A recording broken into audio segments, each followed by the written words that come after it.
You can't stop me now. Can't stop me now.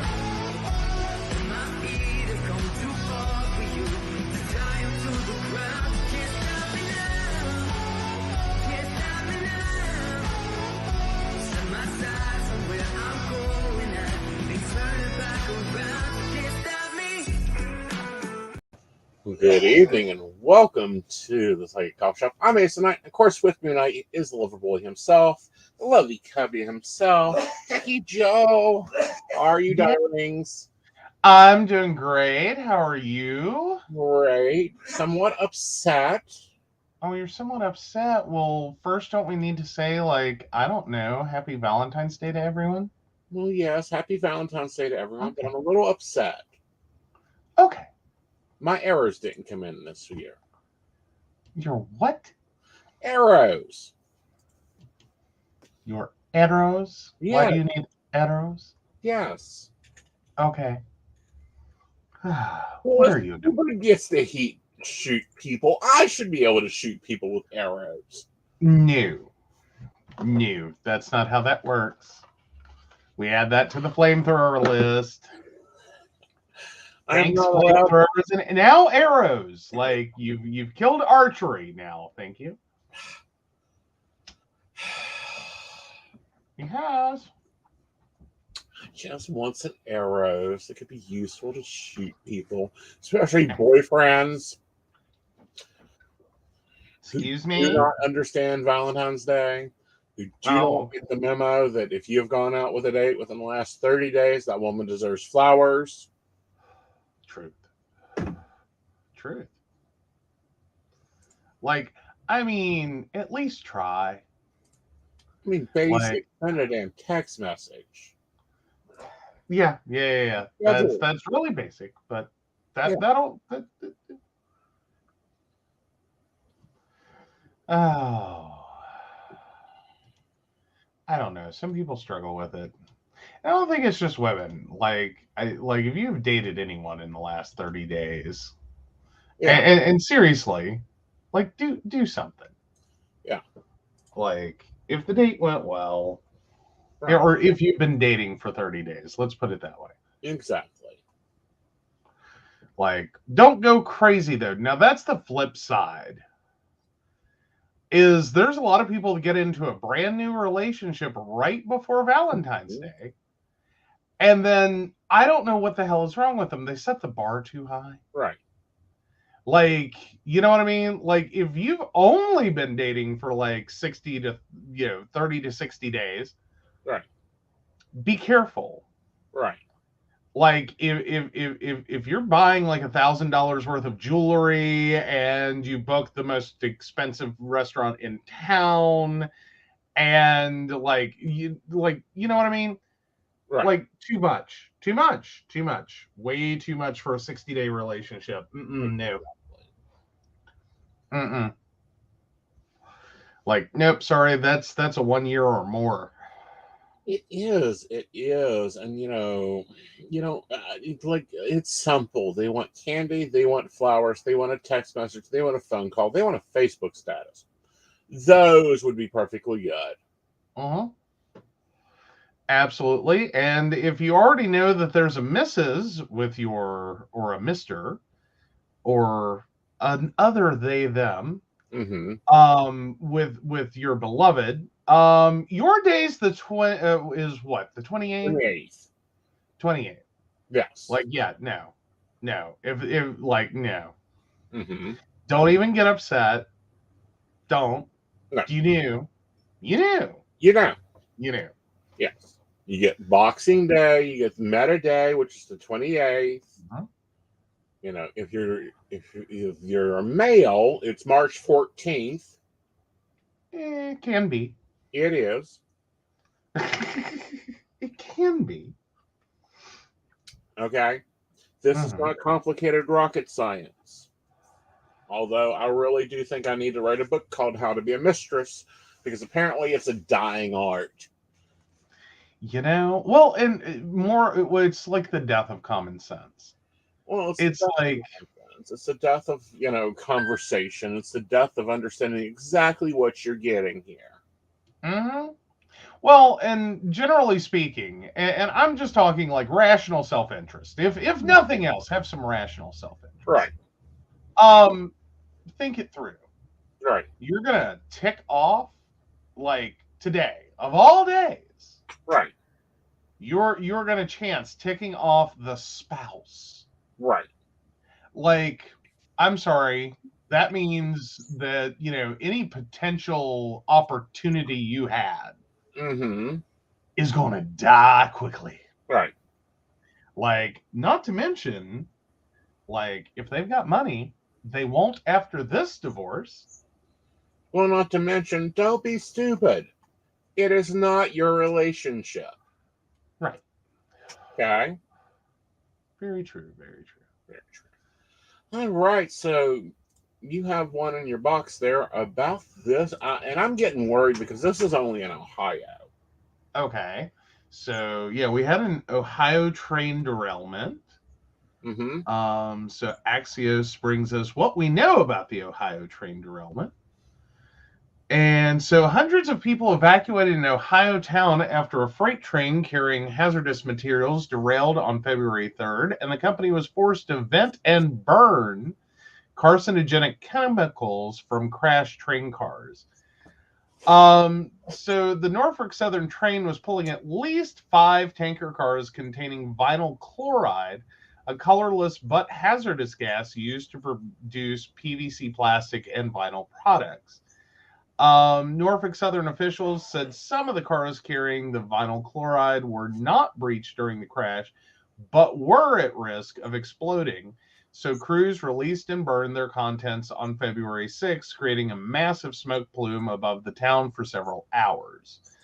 So Ohio Governor Mike DeWine said on Tuesday he authorized the operation of the release and burning of the vinyl chloride at the crash site, saying officials face 2 bad options between potentially letting a car containing the material explode or doing the release.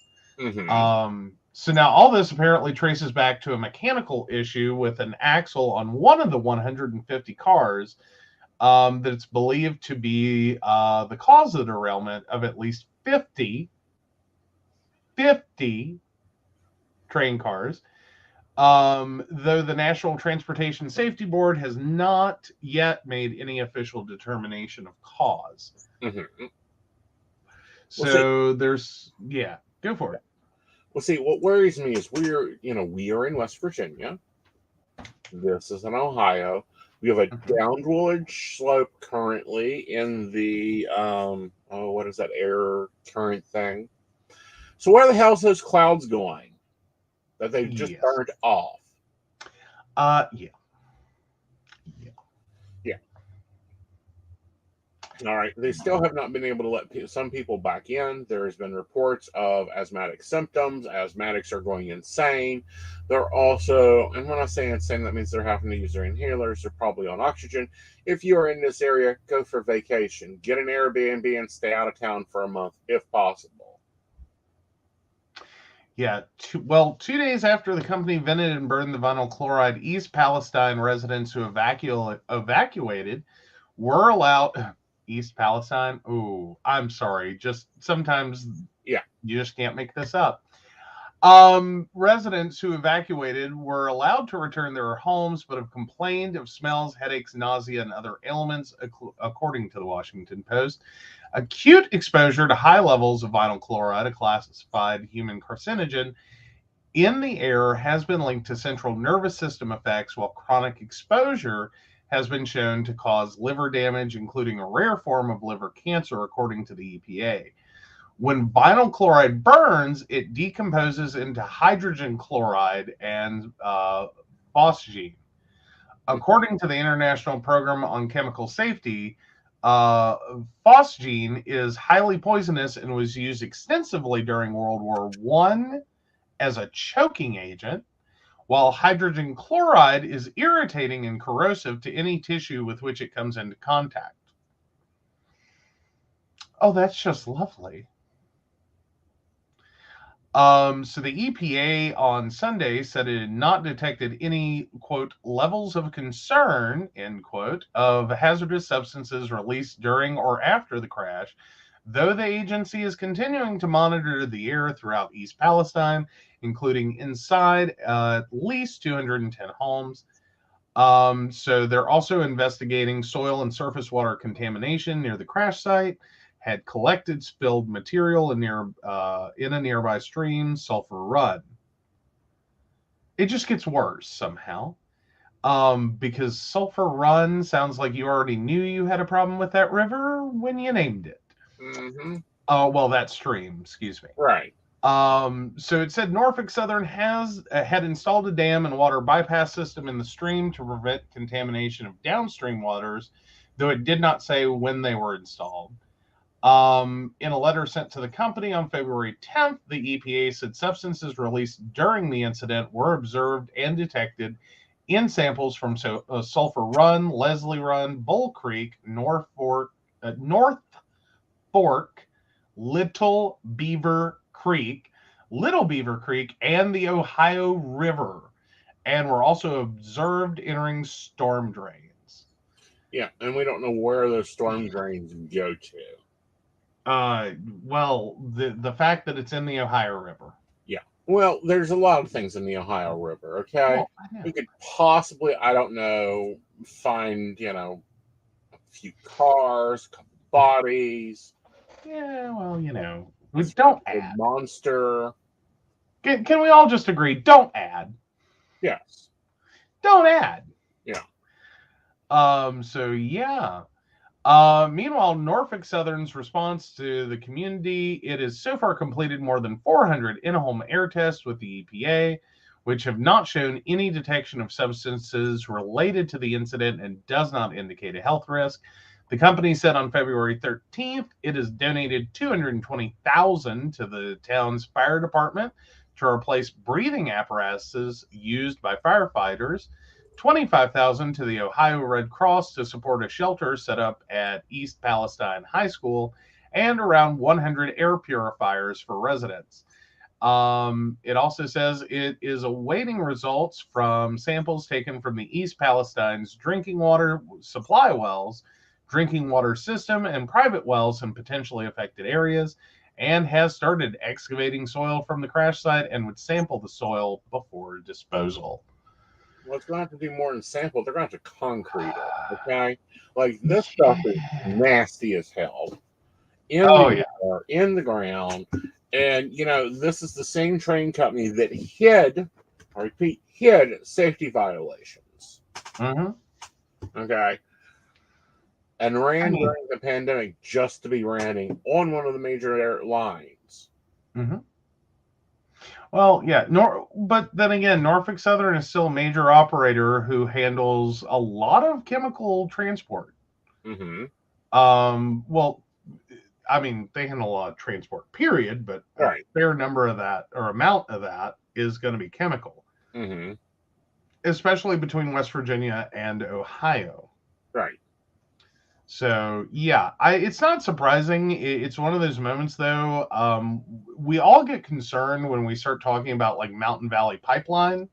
Mm-hmm. That big, giant fiasco project, which has done a lot of damage without being completed. Mm-hmm. Let alone the potential it has as that, like, because you build the brand new pipeline and everything can be great for a very long time. Right. The only problem is if you fail to maintain that, if there is not constant responsibility for that, it's much like the Keystone Pipeline, which we have seen chronically fail due to just absolute neglect and inability to actually maintain that appropriately. So the fact that we turn around and we have as much of a track record of safety as we do with as much as our railroads are hauling, right? Because it's not just this one chemical. It's not just 10 chemicals. It's not just it's potentially thousands upon thousands of chemicals they're hauling at any given point. Right. the fact that we have as much safety as we do is impressive. That these are horrific events that shock us, not daily occurrences that are constantly threatening our ecology. So I do give them credit for that, especially with a failing infrastructure known as the railroad. Given that, that is a very neglected structure. I mean, and we've really in the U.S. have been stupid with it. We Okay. took it apart and turned it into walking trails. We've Yeah. dismantled it for public transportation. For those wondering, I unfortunately just received news that Yvonne Frost, Gavin Frost's wife, passed away earlier today. Oh dear. Yeah, one of the, again, forerunners of the Wiccan religion. So sending great comfort to them Mhm. with that. Okay. So, we've also seen some announcements. We're going through some changing phases in the government. Finally, someone's retiring. Not someone I wish would retire, but they are retiring. Yes. So, Senator Dianne Feinstein's announcement Tuesday that she will not run for re-election next year is no surprise. At 89, Feinstein is the oldest sitting senator and California's longest serving senator. She has earned retirement. Yes. But it is well earned. Well earned. Yeah. We talk a lot on this show. I should point out, like, we talk a lot about like some of these people need to fucking retire. I will say that like Feinstein has been phenomenal for trying to do her best to keep up and stay relevant in the legislation that she deals with. Right. Like she is the exception to the rule, not the example of the rule. Not that she's perfect. I'm just saying she's done quite well. Right.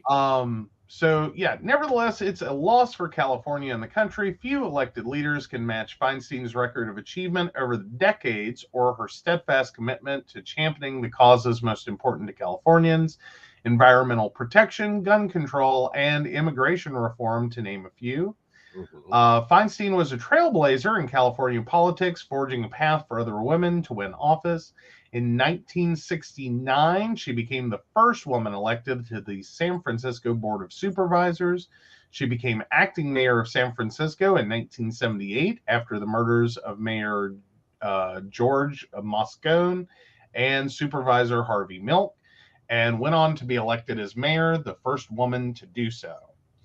In 92, California elected its first two female senators, Feinstein and Barbara Boxer. When Boxer retired in 2016, Kamala Harris was elected to replace her. So yeah. So there's a legacy there. Oh yeah, because she authored the 1994 ban on military-style assault weapons that drove down crime committed with them until the law sunsetted in 2004. And tried to pass another ban in 2017. Like, yeah. Like she has a tenacious record. Right. Like she has a very tenacious record, and it's very sad to see her go. And I hope her replacement will be absolutely just as amazing, if not more. Oh, I hope she's more like Feinstein's one of those that I hope that they replace with someone that has learned from her caliber, learned from her skill, and also learned to not take crap. She's also been known to throw things at sitting congressmen, as she should. As she should. She should. I can back that. As she should. But no, she's been a phenomenal senator. Right. Like really, she is the exception, not the example. Right. So yes. Oh, But at 90, well, quickly approaching 90, yes. well deserved. Well done. Well Well earned. deserved. That's a difference. She's Well earned. well earned. True. True. All right. So, we are going to take a break. We will be Mhm. back. And when we come back, we've got to talk about something up in the sky. And we're not talking astrology this time. Ah. All right. So we'll be right back. Hi, I'm Dottie the Psychic, and I'm sure you're wondering why I'm not wearing any makeup. Well, one reason is to irritate my social media manager, Aeson Knight. Hi, Aeson. The other reason is because I like to get to the naked truth about what it means to be a neurodivergent LGBT person with psychic abilities. I've got vlogs, blogs, and podcasts and videos all related to trying to live my best life and helping witches and bitches do the same thing. So, you can check all that out and get a reading from Dottie the Psychic at DOTTIEthepsychic.com. Safe travel and much profit to you. Do you have a cute pet? We know you do. Each week, Tracy Van chooses from submitted photos a featured reader for her Facebook page and provides a tarot reading. Your adorable pet cat, dog, rabbit, goat, chicken, snake, or more could be her next featured reader. Visit tracyvan.com, TracyVann.com, and click Featured Reader to submit. We look forward to seeing your pet next.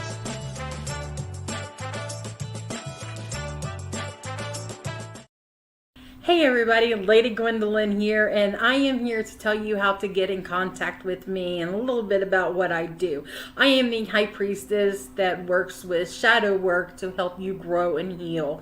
And I work with access bars, Reiki, I do power forms. I'm recently getting into crystal healing, sound therapy as well. So you can go to Lady Gwendolyn Healing, that is LadyGwendolynHealing.com. Book your appointment with me. I do in person, I do over the phone, I do over Zoom. We can do that as well.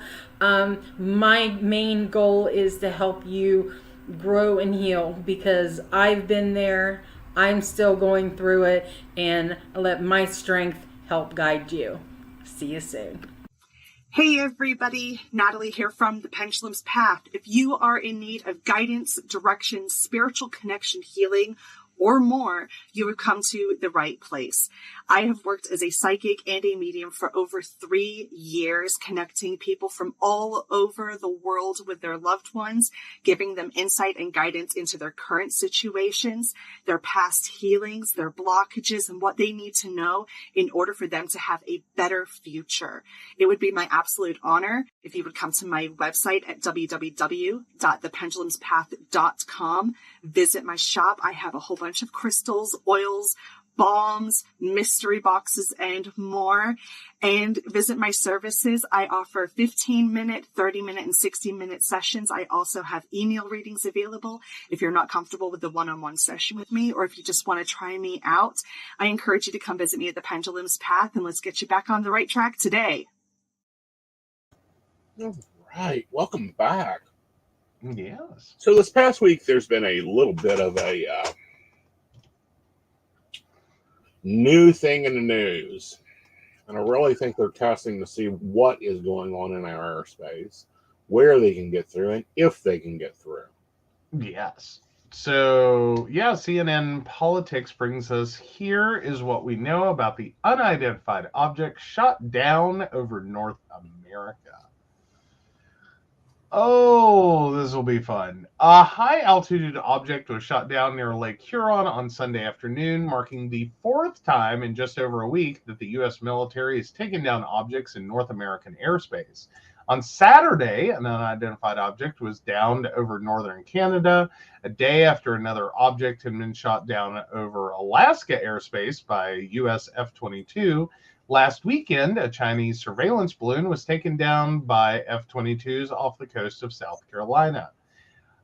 There's no indication at this point that the unidentified objects have any connection to China's surveillance balloon, but it seems that national security officials across the continent remain on edge.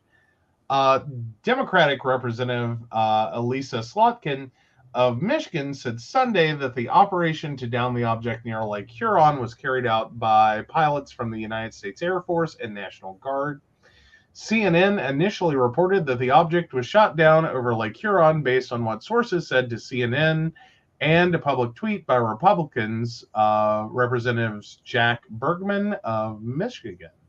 Mm-hmm. The object was first detected by the North American Aerospace Defense Command and the United States Northern Command over Montana on Saturday night. And fighter aircraft were sent to investigate, a senior administration official told CNN. At the time, those planes did not identify any object to correlate to the radar hits, which led NORAD and NORTHCOM to believe it was an anomaly. But on Sunday, defense... Oh, go ahead. Well, and then the commander of let me see if I can get his name right,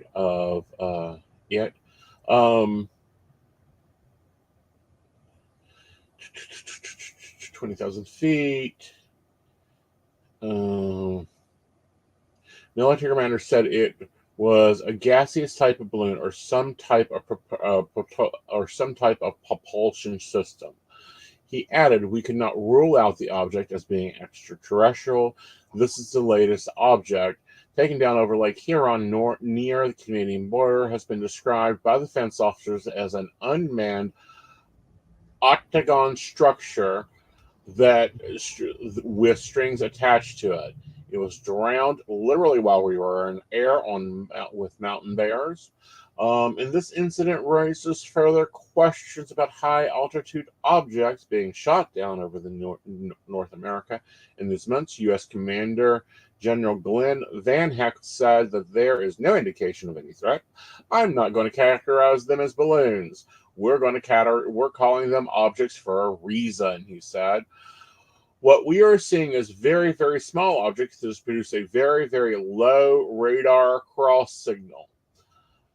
Suspicions of what these objects may be has intensified and recently.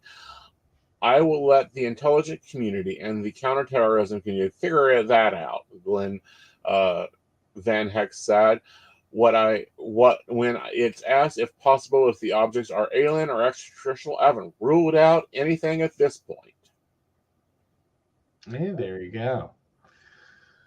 Well, earlier Sunday, before the shooting down of the object near Lake Huron, lawmakers on Capitol Hill offered a range of responses to the recent developments. House Intelligence Committee Chairman Mike Turner told CNN that the Biden administration does appear, quote, somewhat trigger happy, end quote, in how it dealt with objects over the weekend after allowing the first spotted balloon to fly across the country.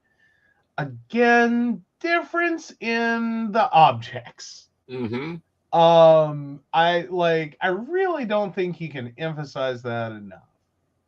It's sort of like the difference between how much effort do you think in your personal home defense you're going to mount against, I don't know, the entire United States Army versus how much effort are you going to mount in your personal home defense against 2 or 3 armed intruders?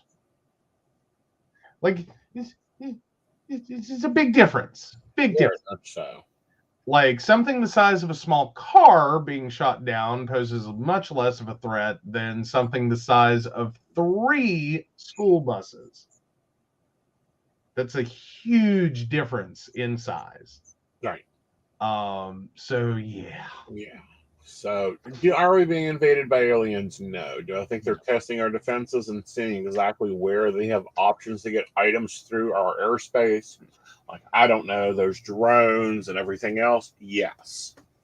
Okay. And I don't know. Which is interesting because we have the February 4th incident that took place, and it took them to the 9th, I believe, to shoot down.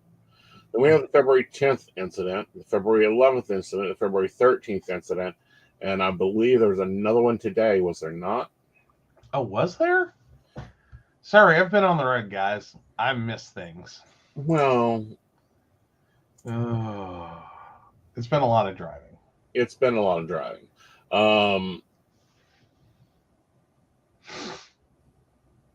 And, China's on the defense of, the balloon wasn't, a threat, this brazen act.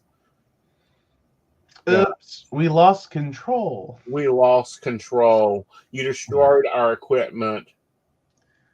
Yeah, I don't think anyone's buying that. I'm not buying it. I mean, we destroyed their equipment. That's fair enough. I don't think we destroyed their equipment. I think we pushed a pin and made it drop, and now they were sending out what I think is recovery, trying to see if they could recover the data that they lost. Because think about it. If you lose something, you're going to try to catch it again. And I think that they did the new, I do mean new, surveillance radar equipment that we installed this year or last year is catching a lot more than you think. Yeah. This is true. Maybe Space Force wasn't a bad idea. Well, I don't think Space Force is a bad idea, but at the same time, I think that we need high definition radar covering the whole United States and its airspace and on our ships, and I don't think that we've installed it. Mm-hmm. Absolutely. Yeah. So yeah, it's been an interesting week in unidentified flying objects. Well, it's been an interesting week for the UFO community. It has been. I'm sure that is a conversation that has gone wild. Right. So yeah. I don't know. But 2023 being the year of the UFO. Well, seems to fit for the 2020s. It does. It does. And I want to remind people that we are not the visiting place for aliens. Matter of fact, we're a little worried that they're going to get mad that we took out their Uber drivers. I have seen comments about that on Twitter. I have replied back, Uber drivers would have gotten lost here. No. No. There's no alien Uber is stopping here. Mm-hmm. This is like trying to hail a cab in Hell's Kitchen. Exactly. Good luck. Yes. No. Lock the doors. Drive faster. Right. That's the neighborhood of the galaxy I believe we're in. Yeah. Lock the doors. Speed up. Skip over us. We're one of those flyover planets, really. Sort of like flyover states, but right. We're not even a flyover, we're in a void. Yeah. It's no. Pump the especially brakes. after the last 4 years. They don't need comedy entertainment. Oh no. Yeah. So yeah. So that happened. Now we all know that Aeson is watching the Murdoch trial. Go ahead and dig into the news, and then we'll talk about this. All right. So Murdaugh's sister-in-law saw odd behavior after killings. Alex Murdaugh's sister-in-law testified Tuesday in his double murder trial that she thought it was odd that he didn't seem scared in the weeks after his son Paul and wife Maggie were killed at their South Carolina home. Marion Proctor told jurors her family was distraught after the killings. She said Alex Murdaugh was devastated too, but that he said a few odd things about the deaths of his wife and son. Quote, he did not know who it was, but he thought whoever had done it had thought about it a really long time, Proctor said. Alex Murdaugh, 54, faces 30 years to life in prison if convicted of killing his 52-year-old wife and their 22-year-old son, whose bodies were found June 7th, 2021, near the kennels at the hunting lodge where the disgraced attorney lived with his family. Proctor said Tuesday she had a great relationship with her nephew and her brother-in-law. Alex Murdaugh spent time with his sister-in-laws after the killings as they all sorted through their grief. Oh, love the ads. But Proctor said that as time went on, there were some nagging doubts that entered her mind, especially Alex Murdaugh's focus on Paul Murdaugh's role in a 2019 boat crash where a teenager died. Investigators said Paul Murdaugh was driving the boat and charged him with boating under the influence. Quote, he said that his number one goal was clearing Paul's name, Proctor said. And I thought that was so strange because my number one goal was to find out who killed my sister and Paul. During cross-examination, Proctor said Maggie Murdaugh was adamant that her son wasn't driving the boat and wanted to clear his name too. Proctor testified that Alex and Maggie Murdaugh had a special relationship with only occasional and typical disagreements. It was good, Proctor said. It wasn't perfect, but Maggie was happy. Prosecutors wanted to ask Proctor about Maggie Murdaugh's suspicions 15 years ago that her husband was having an affair, but the judge ruled that was too far in the past to be relevant. Proctor testified her opinion of her brother-in-law started to change in September 2021 when police said Alex Murdaugh asked a friend to kill him on the side of the road so his surviving son could get a $10 million life insurance policy. Done more than that, paid him $500,000. Oh, wow. Yeah. Well, but the shot just grazed his head. Yeah. At the same time, news started to emerge that the investigators thought Alex Murdaugh stole from his family and law firm and clients. Murdaugh is facing about 100 other charges outside of murder.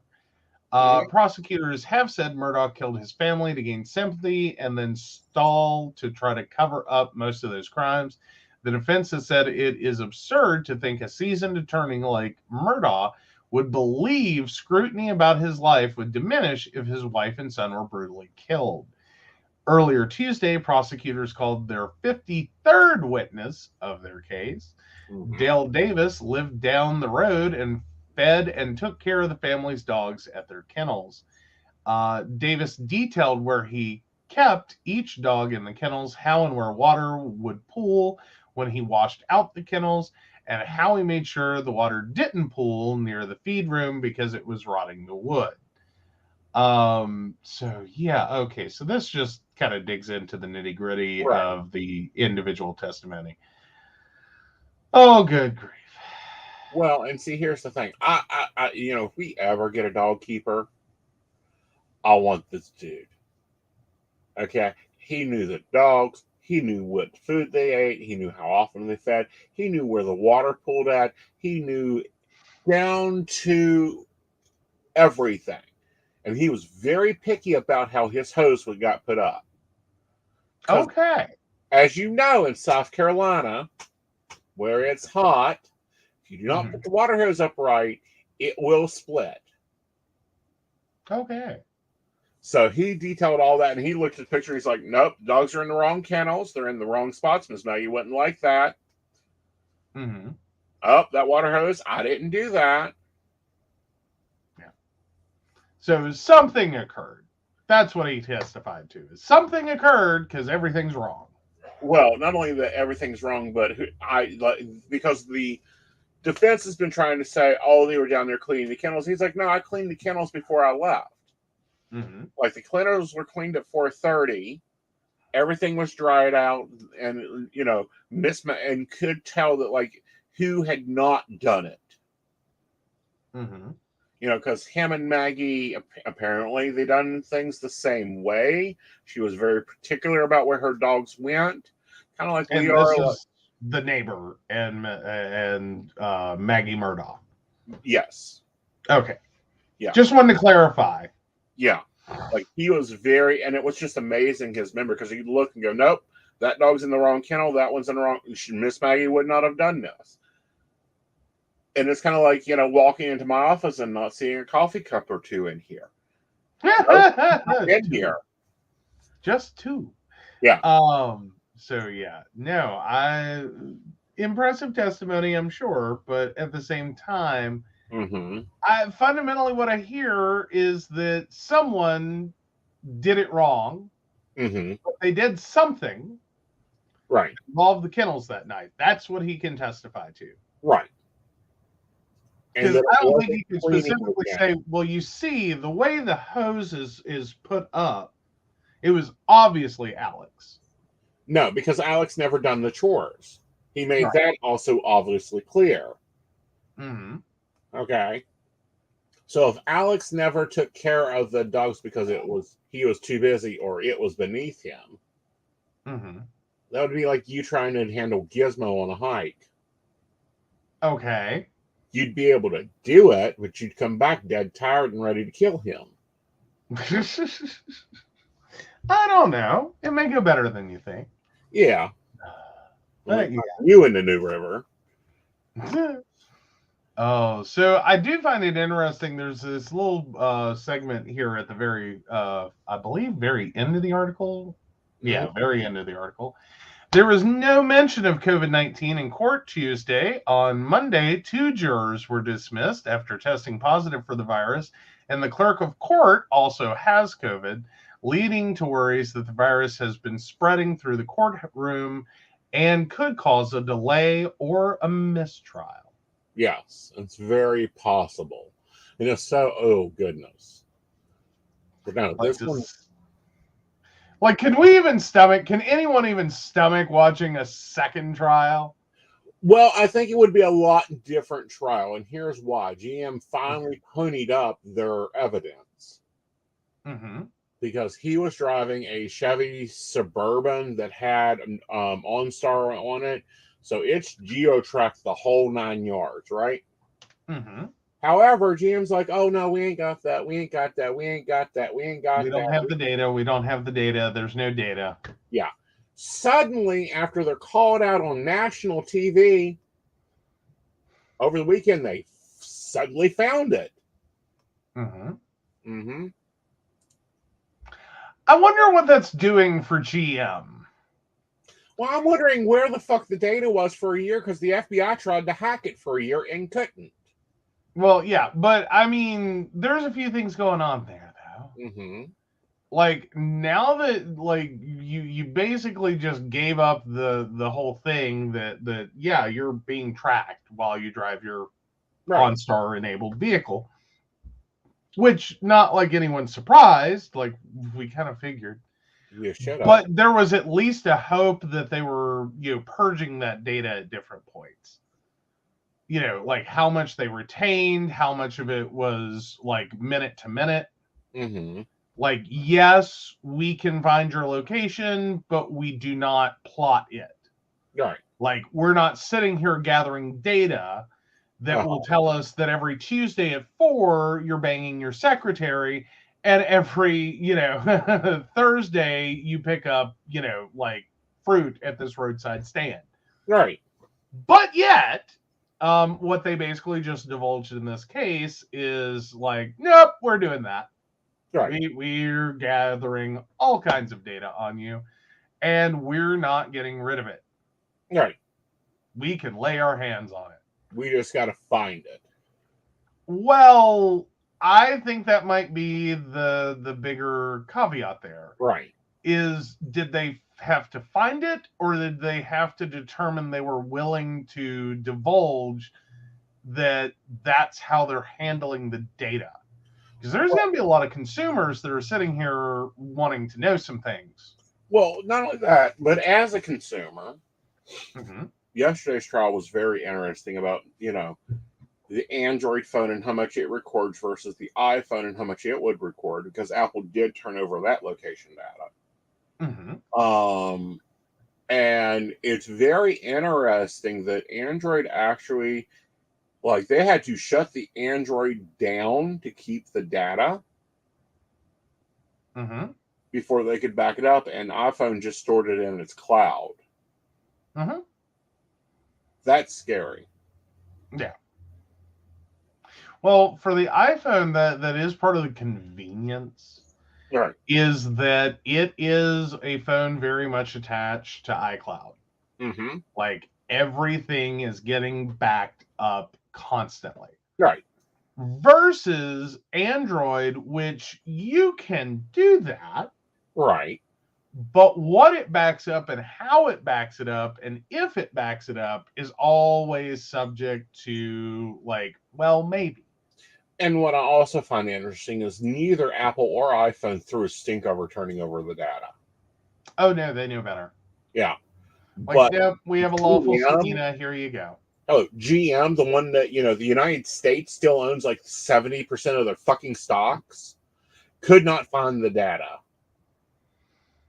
Yeah, no, that happens.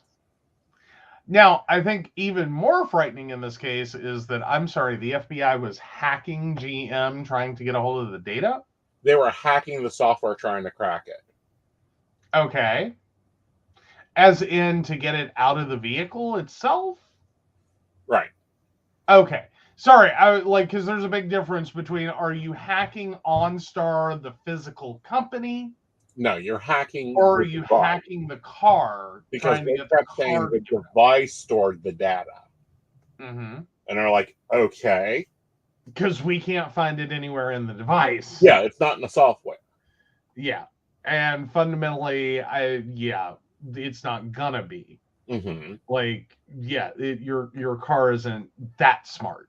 Mm-hmm. It doesn't have that kind of storage. Right. At least not long term. Right. It could, but like, no one wants that. No one, like, individual consumers don't want it. Mm-hmm. Companies love that level of data. Right. Because I think that's going to be the other part of it, and why GM couldn't find the data is probably going to trace back to, they do what now? They already sold it. Well, not that they sold it, it's that they, one, maintain it, and that they are probably more than likely, if they're bothering to maintain it, Mm-hmm. they're doing something with it.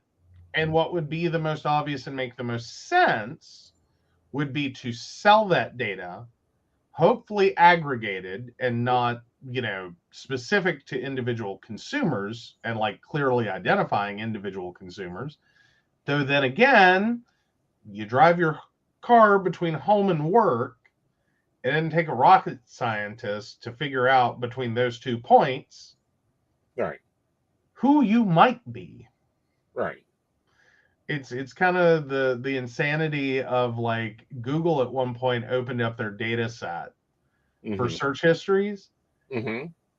and then had the unfortunate realization that even when they aggregated the data so that you couldn't necessarily tell whose data was whose, Mm-hmm. consumers fuck themselves. Right.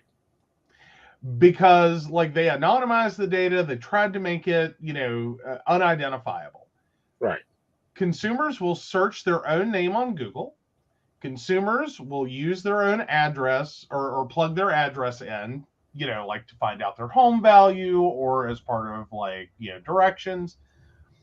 Like, the amount of stuff that consumers will plug into a search box on Google, unfortunately starts to de-anonymize them. Mm-hmm. Like, you can very quickly tell who the fuck uses this computer. Right. Obviously, ta-da!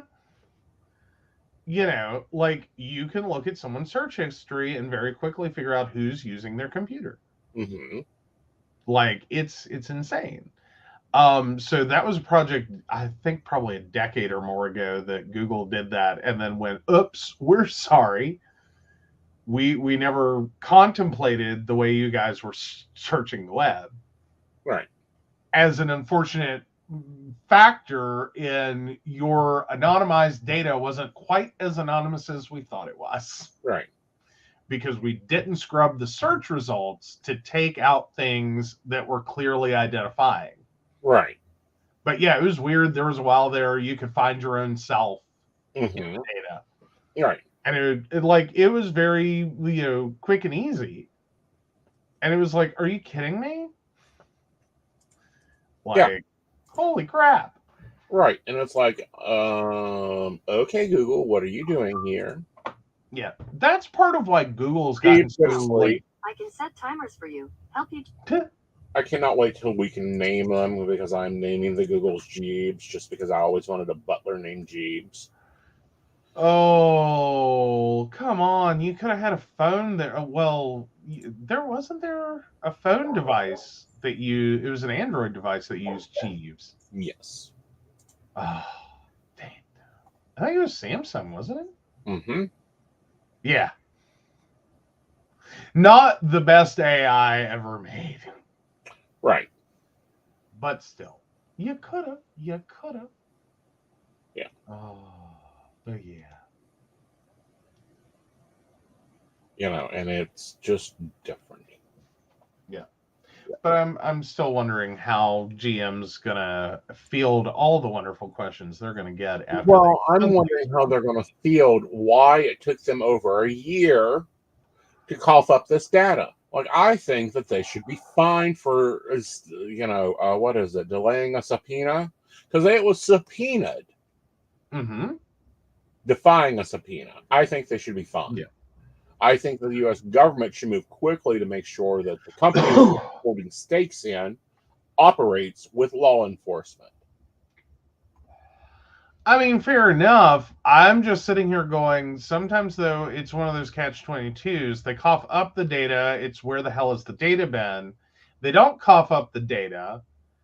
Then no one knows, like, what potentially illegal, depending upon what you agree to as a GM vehicle owner. Right. Because that's sometimes become a big part of these things. It's sort of like, the Facebook Cambridge Analytica thing. Right. Is, consumers were not understanding how much of their data was out there, and then how much it was being used to manipulate them in terms of voting. Right. That, quite frankly, they were targeting at a level that it was shooting fish in a barrel. Right. If GM has in turn started using your vehicular data, mm-hmm. like where you're going, where you're at, how frequently you go there, mm-hmm. you could have some very pissed off consumers. Well, not only that, but you could have some very pissed off lawyers who, how many GM accidents have they said, sorry, we don't have access to the OnStar data. That's not stored with us. When they needed the information. Oh, yeah, they could get some major lawsuits going. Oh, yeah. So you're going to have pissed off consumers wanting to sue. There may very easily be a class action. Right. Over their storage of the data. Then you're going to have multiple legal law enforcement based, lawsuits, potentially, going, where the hell was it when we asked for it? Right. Where was your data? Right. Why couldn't you cough it up? So the fact they've come forward with it is probably a very brave step that has opened a door very wide. Very, very wide. Okay, so I want to talk about this one story, then we'll take a break and get to relationship advice and are you an asshole? Right. Very interestingly, Warren Buffett, we like Warren. He's an intelligent man. We follow Warren, and a lot of people that follow his stocks follow him through Berkshire Hathaway. Warren Buffett owns under the radar, but he also owns a under the radar portfolio worth $5.9 billion. Oh yes, that's worth mentioning. Yeah. New England Asset Management is a subsidiary of the General Re, which is Berkshire bought for $22 million in 1998. No, $22 billion. $1 billion in 1998. Mm-hmm. These, and then there's 10 of the top holding stocks of HEAM's 6 billion stock portfolio, according to SEC filings. So he's been holding out on us. Okay. Well, but he hasn't. It's fully owned by Berkshire Hathaway, but Buffett actually has no direct control or management influence whatsoever over the $6 billion. Possibly. Well, I mean, the man, Berkshire Hathaway has $300 billion as of September 30th. But he also owns the $5.9 billion through Berkshire Hathaway. The portfolio is managed by the New England Asset Company. So it's interesting, some of the stocks he invests in, but isn't publicly known. Yeah. This is his own little private holding company because 87% of its assets are held by him. Well, yeah. Okay. So, that's not exactly what that sentence is saying. For one, it's extremely concentrated with its top 10 positions making up 92% of the portfolio. So its top 10 stocks are 92% of its total assets. Okay, of those top 10 holdings, Berkshire Hathaway's main stock portfolio makes up 87% of its assets. So there's very little diversification between the two. So what you see at Berkshire Hathaway and what you see with New England Asset Management, they're very similar. Yep. What's interesting is the companies that he invests in. And the ones that he's backed for a while. Citco, JP Morgan, Bank of New York Mellon, Microsoft. He was the first investor in Microsoft. Dago, HP, Chevron,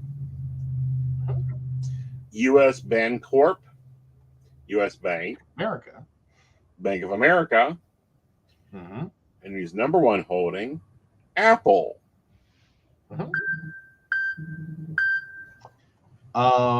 So yeah, but then again, if you have that kind of money, or Apple, Bank of America, U.S. Bancorp, Chevron, HP, we'll skip Diageo or Dago, whatever it is, Microsoft, and Bank of New York Mellon. Okay, that's it's local to him. And JP Morgan and Cisco, are those really surprise stocks to own? Well, they are in a way, because some of these stocks are the ones he sold off on Hathaway, but bought on this one. Oh. Okay. So what's interesting, now he's created his own self-trading stock market. Well, all he has to do is sneeze at a product. Here's an example. He would not touch cryptocurrency at all. He said it was stupid. Yeah. Okay. Strangely, suddenly it started being destroyed. It dropped quickly. Like this is his influence is literally he eats McDonald's in the mornings and the fucking stock goes up. Yeah. I mean, with the amount of holdings and the amount of money alone that Berkshire Hathaway has made, right? It's inevitable. Yeah. And it's so weird. We were having I swear I'm in like deja vu conversations this week. I had a similar conversation earlier today. Okay. Talking about Elon Musk in particular, And it's much the same thing. Is there comes a tipping point in wealth, in business, success, in celebrity. Nothing you do fails to capture media attention and cause something. Right. You wear a different brand of shoes than, say, Nike or Adidas or Puma. Suddenly that company's going to get flooded with orders. Like they're going to be overwhelmed. Because, hey, Elon Musk wears those, or hey, some celebrity wears those. There comes a point nothing you can do is going to not have an effect. Right. Like it literally, paparazzi hits the point of being like the weird, because there's this weird analogy to a scientific thing that's on like a very almost subatomic level, I think, where effectively it's the bystander effect or the observer effect. Yeah. In which the mere act of observing the experiment changes the outcome. Right. Like, this is the macro version of that. Is there's nothing like he farts, and I'm sure that Gas X fucking like rises or tanks. Well, that's a strong possibility, but I'm glad you bring that up because one of my bickering points is clients don't need to get a reading every day because nothing ever happens. It's like watching grass. Truth. But then you turn around, wouldn't Warren Buffett be a hell of a client? Yeah. But two, can you imagine trying to read for him? Like, he could fart in the morning. And I mean this, and I know I keep using the word, but he could fart. The man could fart. And totally destroy or launch to success an entire business. Well, true. I mean, but I like him for reasons. And would I read for Warren? In a heartbeat? But I want to read for his wife. That's the one I would love to sit down and deal with. For the past 20 years, she has sat down and counted out $3.87 in change to put in his car every morning so he can pick up breakfast. Okay. Well, I'm sure that's changed over the last year. Well, I'm quite sure it has. I would, and we were discussing this, and this is, kind of a topic that we've been dancing around. And it's that inflation stopped at 6.4%, but pricing pressures keep going up. And we've had this debate in this household. We've had this debate on the networks. Where are we on pricing? Well, currently, I'm cheaper than a dozen eggs. Now, our pricing used to be based on the gas market. Yeah. And then that got insane. And so then, you never went back to like egg pricing. Right. Like you didn't hit, like, because there was a point not too long ago, 89 cents for like a dozen eggs. Right. Not too long ago. Right. And then all of a sudden, eggs have gone insane. Well, they've done more than go insane. They've gone completely fucking bonkers. Yeah. And then, we've looked at your business and, we've been in debate about raising prices and if we should and where we should be at with that. And, I finally had to look and go, look, honey, everything is doubled. Yes, I know it may seem insane for you to charge this amount of money. But at the end of the day, it's not even nearly as insane as you think it is. I know, and that's but then there's the flip side of this conversation is talking to, like I ended up talking to one of our clients. Well, actually, we've talked to a few of our clients in the last couple of days, not specifically on the subject. I only talked to one specifically on the subject. Yeah. No, Brenda, I do not have a flatulence fetish. Good Lord, woman. She's over here harassing me, okay? Yeah. So I'm calling her out on air. On top. Do what now? To keep on top of things. That's her department. I know, right? So thank you, Brenda. That was funny. But no, talking to a specific client, and I happened to mention that, hey, when your renewal comes up this year, I'm gonna have to bump your prices up. Yeah. Like it's a ways out, and it's like I just, while I got you on the phone, we're talking. Let me go ahead and kind of give you a heads up. Yeah. And at first, there was this kind of moment of like, what? And then it was the simultaneous moment of I'm getting ready to raise prices too. Yeah. Because what I'm selling for doesn't cover my costs. Well, no, or is barely. It's by the skin of teeth. Right. And it's like, yeah, hi, I'm sorry.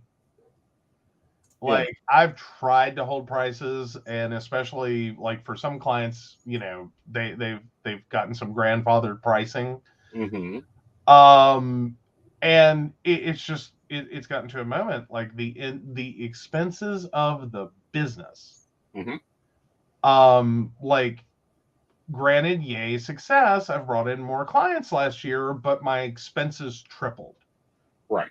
Because I brought in more things, and I want to talk about this in a minute.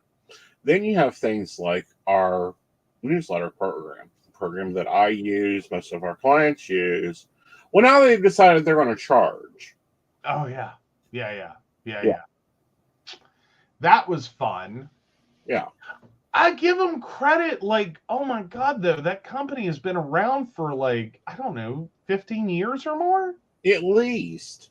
And they just got to the point that some of their less I don't want to say they're smaller. Well, they're smaller user base. Yeah. They're individual business owner. You've got, a few contacts, but not a mega corporation's worth. They just started now. Right. Being okay, you're going to have to pay us for this. Right. I give them credit. I think their pricing is insane. Oh, yeah. But at the same time, I mean, I don't know. Maybe it isn't. Well, 2.5 cups of coffee. That's what they're jumping to. Is about 2.5 cups of coffee. Maybe about 3 cups of coffee. 4 cups of coffee. Yeah. For the number of contacts that you have in their system. Right. If you had to buy your clients 4 cups of coffee a month, mm-hmm. would it be worth it? I don't know. I'm still in the debate, but I'm debating for myself. I'm also debating for the clientele and what I recommend, because I recommend a lot of new businesses different products. Yeah. And I'm looking at them and going, okay, what is the quality of service? Can I get this service somewhere else? Mm-hmm. Can I not replace you? Right.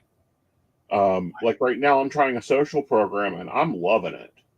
Sweet. I can replace you easily.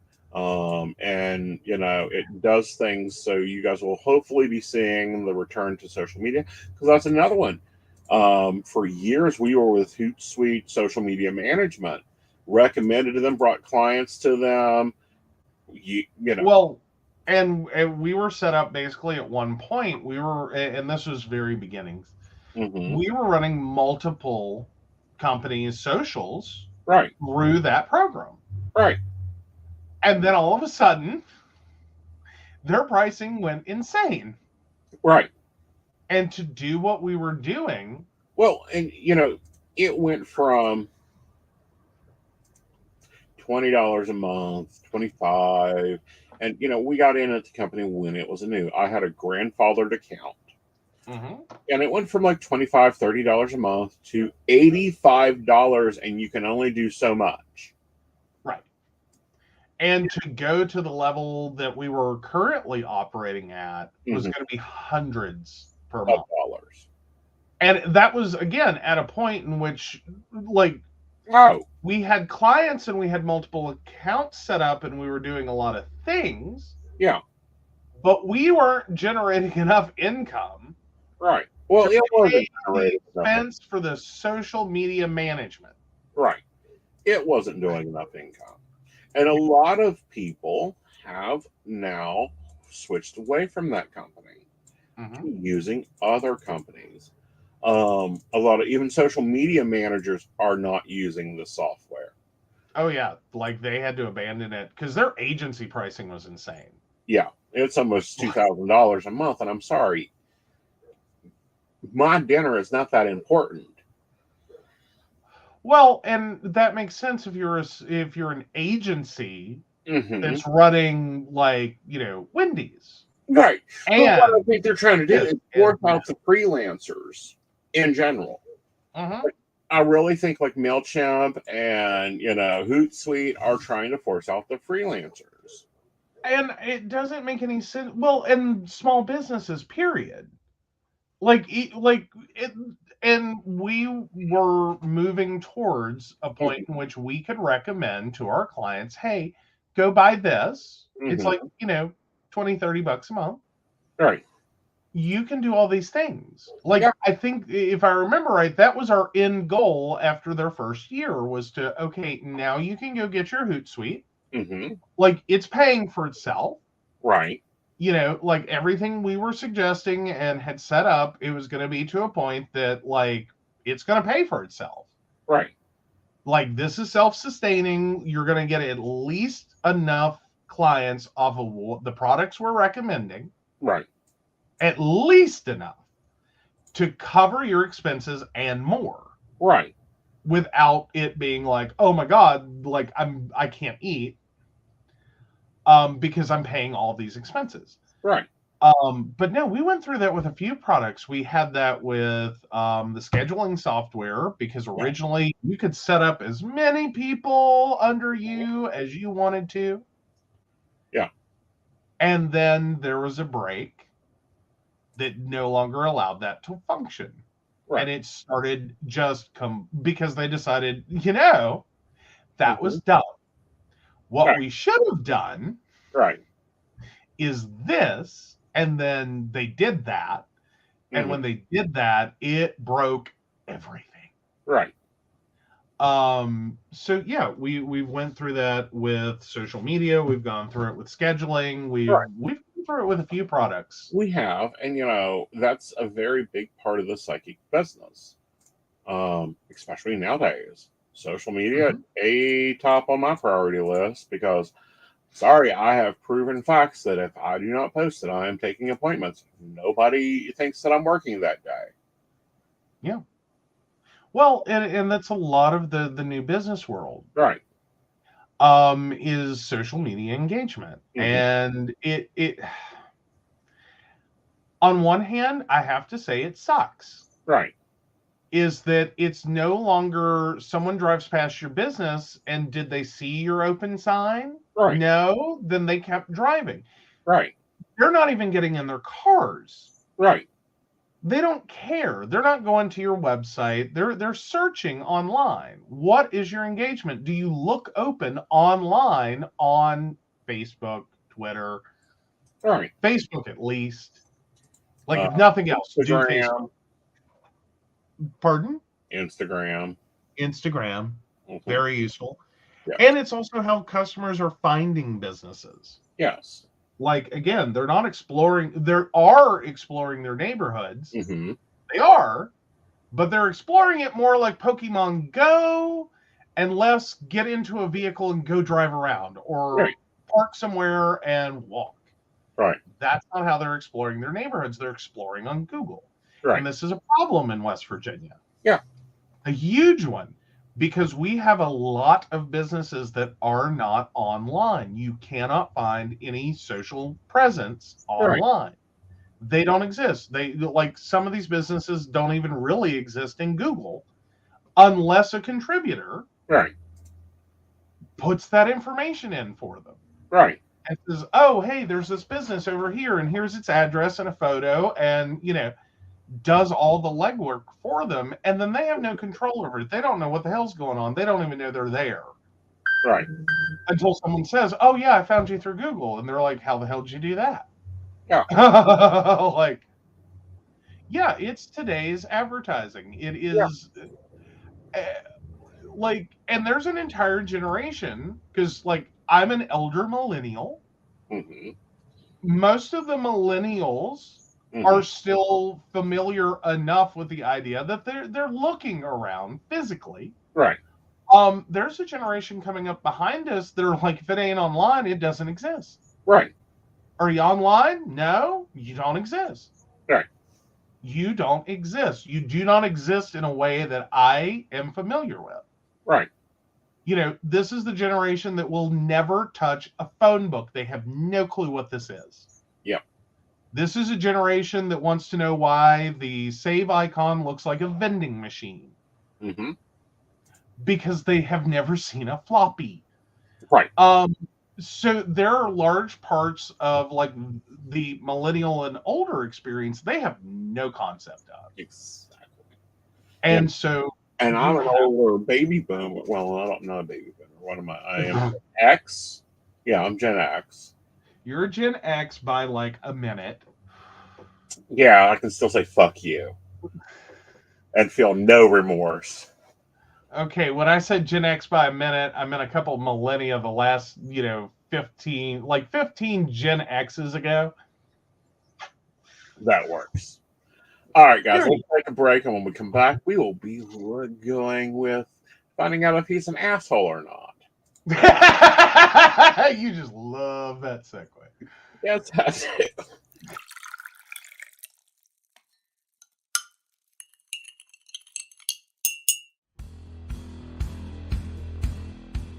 Welcome back, goblins! My name is Jason, and I am the host of the Esoteric Book Club, a podcast that examines titles on the magical, paranormal, the mysterious, and the strange.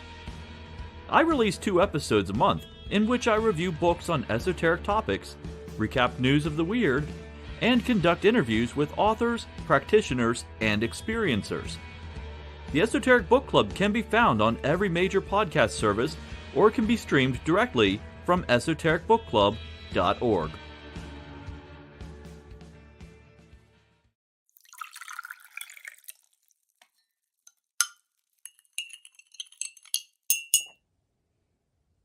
Hi, I'm Tracy Van. I provide a blended reading consisting of mediumship, psychic, and tarot cards. A reading from me can cover any guidance you need from relationships with your partner or your family, spiritual, financial, any questions you may need clarity on.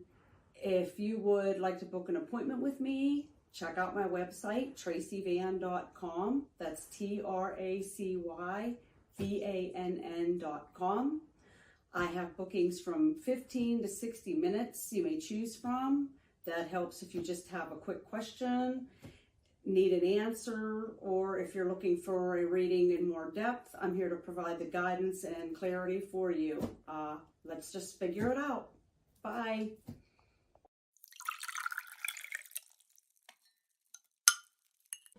Hi, Techie Joe here. I work with Aeson Knight and some of the best psychics in West Virginia to create amazing live streams and podcasts for the Psychic Coffee Shop Network. Together, we brew up great content discussing news, events, hot topics, and more, all from a psychic perspective. On the Psychic Coffee Shop, we interview amazing authors in the metaphysical realm. Coffee and Tea combines Aeson with Tracy, Dottie, Natalie, or Lady Gwendolyn for the good and the bad of being a psychic. Shameless Self-Promotion with Dottie the Psychic talks to leading and emerging YouTubers and business owners in our community. Mountain Bears brings you the latest in LGBT news and politics. The Psychic That Plans answers the question of, well, how a psychic plans. Plus, we're live on air. We take your comments and your questions, including psychic advice questions. Check out our amazing programming, book an appointment with top psychics, and find out all the wonderful things we have to offer at PCSBnetwork.com today.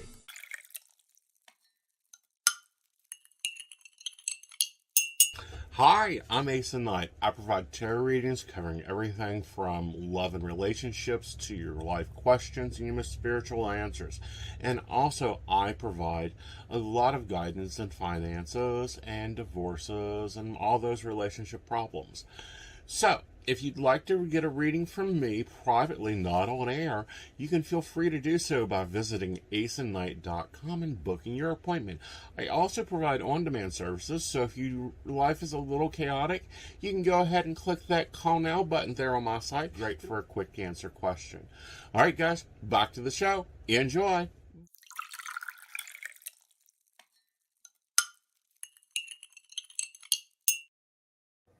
All right, welcome back. Yes. So, am I the asshole for hating my Valentine's gifts? So, today I woke up early to DIY my sibling and boyfriend Valentine's gifts, which consisted of an oversized stuffed animal, box of their favorite candies, chips, balloons, and roses for both of them. I gave them these gifts when we were all meeting up, just to find out neither of them got me anything. I obviously became very upset and tried not to make it a big deal, but failed miserably.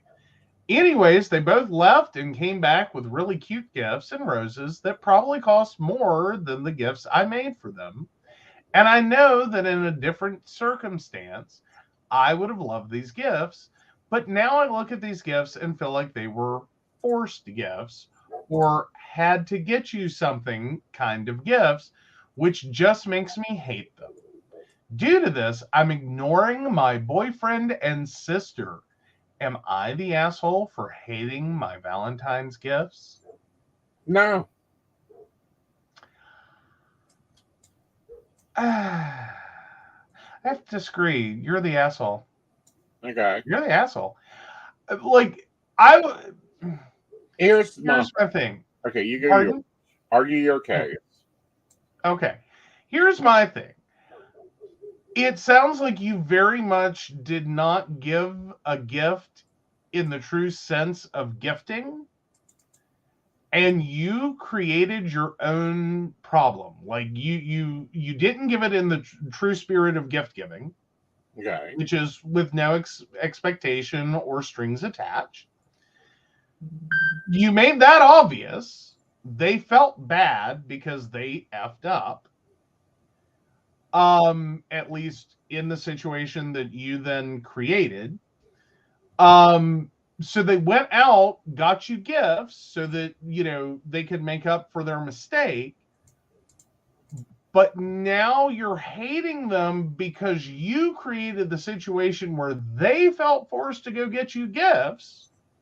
And now, because of that, you don't like the gifts that they went and got you. It's like, this is hard to follow. Well, here's my problem. One, I don't understand why the sister's getting a gift. That's just weird. Not really. My grandmother used to send me a Valentine's Day card every year. Well, I get that, but this is your sister, who is apparently of the age to carry money, so should have their own boyfriend. Well, you know, but people are single and you don't want them to feel like alone and unloved. Right. Furthermore, why are you meeting up with your sister on Valentine's Day with your boyfriend? That's a problem for me. Yeah, that's a little weird. Okay. Secondly, it is obvious that there were Valentine's Day plans, and if you are a man on this continent above the age of 9, and you do not have a prearranged discussionary plans of Valentine's Day and which one you're taking, how could you show up to meet your girlfriend without your Valentine's Day gifts in hand? It isn't like it is a complicated holiday. See, I think this is a guy who just learned that, oh, honey, let's not do gifts this year. Or, oh, honey, you don't have to get me anything. Is a crock of shit. Like, no. It is like Aeson saying it's fine. It is not fine. It is far from fine. You might want to take cover if it gets to it's great. Yeah. No, it's great. It's wonderful. Yes. Love it. Yeah, no. But no, I think this is one of those unfortunate realities. Like, I'm just going on the assumption someone stupidly sad. Oh no, honey, you don't have to get me anything. No, that's one. And someone just learned that no, you do. You really do, because no one like no, Right. no. It's very rare. Mm-hmm. Someone says that and means that. Now, the other problem I have here, and the reason I say that that you don't have to like any gift. No. That was, am I an asshole for not liking the gift? Okay, on that technicality, I'll give it to you. You can hate any gift you want to. Right. For any reason. I just have a problem with not thinking this person's an asshole for hating their gift because they created the situation in which they got the shitty gift, or the gift they feel is shitty. Well, forced. They don't think it's shitty. They think it's forced. Well, fine. They're forced gift or had to get you something gifts. You created that. You totally woke up this morning and decided violence was the answer. Well, I think every woman woke up this morning and decided every gay man woke up this morning and apparently decided that no, they're not getting married. And no, I didn't propose to Joe. I'm just noticing a lot of my Facebook feeds are from men that have plotted and planned for the freaking Valentine's Day proposal because they are men, and men need to consolidate their anniversaries, their first dates, and everything else possible into one specific holiday so that they can forget it and not, or remember it either way. And they're getting told a lot of no's. Yeah, efficiency, motherfuckers, efficiency. Okay, but at the same time, you do realize that increases the value you're expected. Oh yeah. Now, Brenda is absolutely right. Guilt gifts aren't the same as them remembering, and I do understand that, and I'm there with that. I'm totally there with that. Like, I understand the reason that you are on one level upset, right? But at the same time, it's like you didn't start this with an actual gifting intent. Well, now, if you were pissed off and not talking to them because they forgot, okay, I'm fine with you. You're not the asshole. But you're literally hating the gifts over it, and that just makes me go, no. Like, if you would ordinarily like the gift, the fact that they bought them the way that they bought them is not a reason to hate the gift.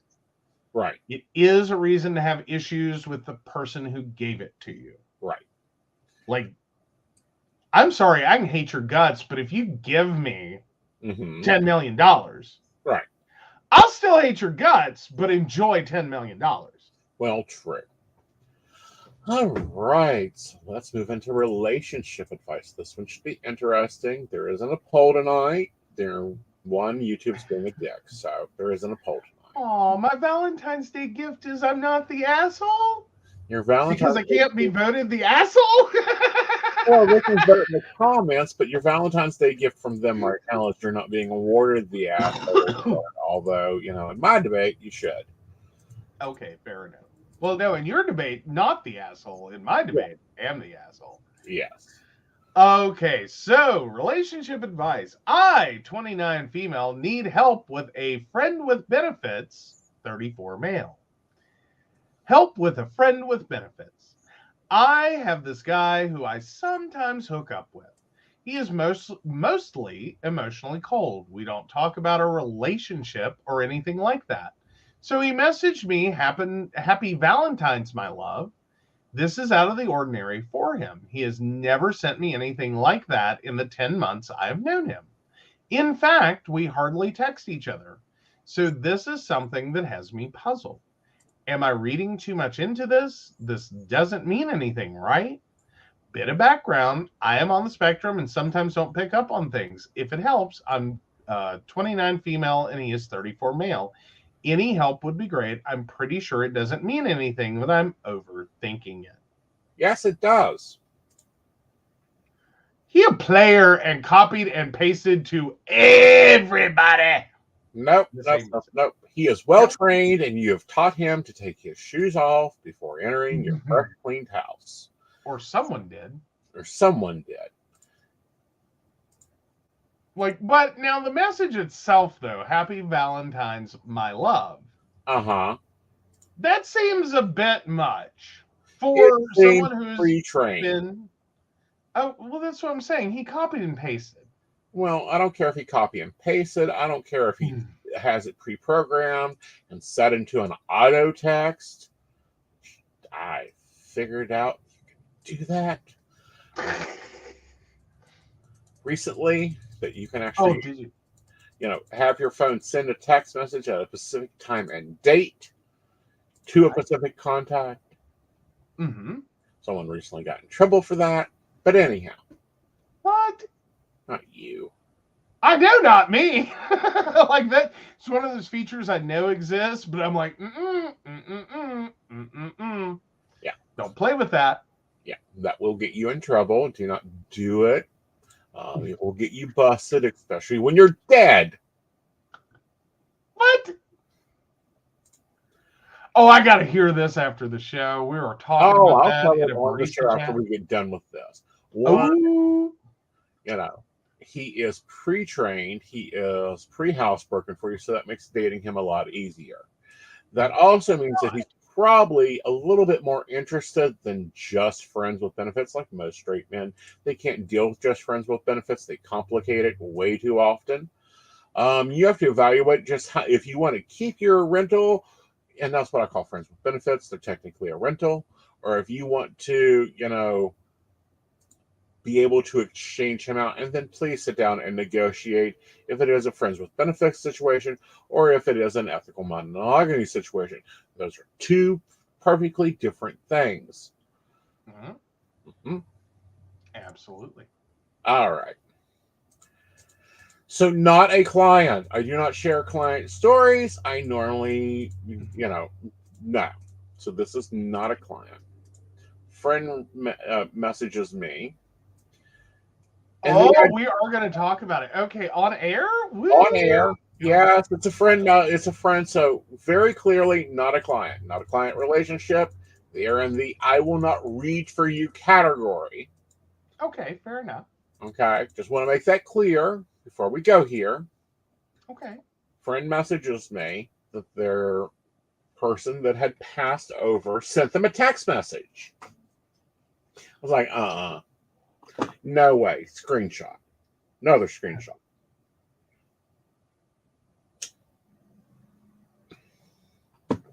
Turns out the phone was still active and turned on. Mm-hmm. And was programmed to have messages in it. Oh, that are it's like, I am not fucking up my anniversary, not fucking up Valentine's Day, not fucking up our first date anniversary. I'm not fucking up any of them. I saved them all preset messages. Into the perpetuity. Well, not perpetuity. This is like first year, which is difficult. Yeah. But they had pre-saved Merry Christmas. Aww. And I'm like, one, that's a really cool idea, but at the same time, it's like, okay, how many other text messages were real text messages? That's a question now in their head. Yeah, exactly. Well, but they are real messages. A real human set them up because, one, they did not want to get in trouble, and two, they know their limitations. Mm-hmm. Like, I forget shit. I forget to do shit. I'm going to preset this so I don't forget shit. All right. But yeah, it wasn't Valentine's Day. It was Christmas. It was Christmas. Okay. And of course, they're freaking out and going, I was like, no. Go look at their phone. And I'm quite sure they got one today for Valentine's Day because it's, which, I mean, prepped and prepared to not be the asshole. Yeah. I don't know. See, here's my problem and the reason I can't set this up. Yes. Like, it all sounds great, but I'm a smart ass. Yes. And so I'm going to eventually program one in there, and I will forget. Mm-hmm. But I'm going to program one in there to randomly pop back out. That'll probably be something along the lines of, God, I hope I haven't died and I'm just harassing the hell out of you. Uh-huh. Just on some random Tuesday. Like, Right. I will find a random Tuesday at some future point. Right. To pre-program, to send you a message and go, side note, really hope I'm not harassing you from the grave. Mm-hmm. And then I will forget that I have done that. Right. And like the worst thing that happens is I continue living. Uh-huh.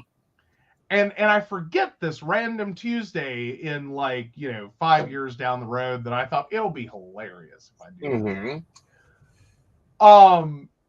Create that message. I would have had it ready to go. Mm-hmm. And meant to be like, I'll delete that if I'm still here. Right. I'll delete it. I'll remember that. Not that anyone keeps a phone for 5 years, but I'm thinking, Yes. it could be 3 months. I'd forget. It could be 2 hours and you could forget on a Tuesday. Hey, honey, I tell truth. Love you dearly. Fair. But anyway, I would set this up, totally forget about it, and then you would get some I would get a freaked out phone call going, what the fuck are you doing? Uh-huh. Why did you just text me this? And what are you doing in the graveyard within my first question? First response that you will get from me, I can guarantee it is, what the hell are you talking about? Uh-huh. Check your phone. And then it'll dawn on me and be like, oh, damn. I thought this would be funnier. Uh-huh. Furthermore, you harass me from the grave? No. I will get a cat. I will have a new cat in the house who will be allergic to himself. Probably, yes. Fair enough. Self-allergic cat. That makes sense. Yeah. But Oh, but yeah, it would. I don't know. I don't really have to I would not wonder personally. Uh-huh. It's one of those things, don't get me wrong. I appreciate being told, happy birthday, Merry Christmas, Happy Valentine's Day. I do appreciate that. Mm-hmm. Do I inherently care if you at least thought enough about me to take the time to preset it because you didn't want to disappoint me? Because that's basically how I would perceive it. Mm-hmm. Is you never wanted to let me down or disappoint me. I can't get mad at that or feel like it's cheaper. Yeah, again, I just think it would become very annoying. Very, very annoying. Okay. Well, yeah, in the post-death phase, that's but then again, there are people that send that have set up rose delivery for years ahead for their anniversary. That used to be an old florist thing. You could prepay. Well, you could you prepay for flowers to be delivered on your anniversary. Mm-hmm. And your florist has an incentive to remind you forgot to pay for the next 5 years or the next year or the whatever. So that, again, you don't miss your anniversary and get your ass in trouble. Mm-hmm. A lot of widows still find that very sweet. Right. It's very disconcerting the first year that it happens after the deceased is deceased, because they thought all these years they were specifically remembering to go do this. Turns out, no, the local florist will prearrange you. Right. Which, by the way, your local florist probably still has that plan. I know ours does. I think it's $3.95 a year, and you will get flowers sent on the specific day throughout the year. Mm-hmm. Mm-hmm. Well, and yeah. And some people find it creepy. Uh-huh. I mean, I think you're going to have any number of people. And I can't say that first moment is not creepy. But I think there's also like a very sweetness to it. Right. That like gone but not forgotten. Right. And it works both ways. Mm-hmm. Like they are gone and they still have remembered you. Right. Like at a time in which you are supposed to be honoring, memorializing, and remembering them. Mm-hmm. They have remembered you. It's sort of like, people that find out they have a terminal illness will write letters to their children or their spouses on important days, like the day they turn 18, the day they get their driver's license, the day they think they'll graduate from college, Mm-hmm. the day they get married, the day they have their first child, and leave that with a trusted relative to dole those out over those years. Again, I think the first one has got to be a little jarring Mm-hmm. and really emotional. Possibly a bit creepy. Uh-huh. But after that first one, I think you want to have to take stock of it. And then two, go, okay. Like, it is very sweet and endearing, even if, like, Right. they kind of had to guess at it, and it was not in the moment. Right. I think that the more advancement of that is pre-saved videos now. Mm-hmm. Mm-hmm. Well, and still, I think the first one that you would get would still be just as weird and creepy. Right. And then after that, it's like, okay, the initial shock wore off. Right. All right, I got it. Now, Brenda has one. This is an unfortunate moment. Okay. Brenda says, got a text from a friend a few hours after he died, letting me know he had passed. His partner wasn't thinking straight and used his phone. I had heard earlier that he passed and was like, what the fuck? Interesting.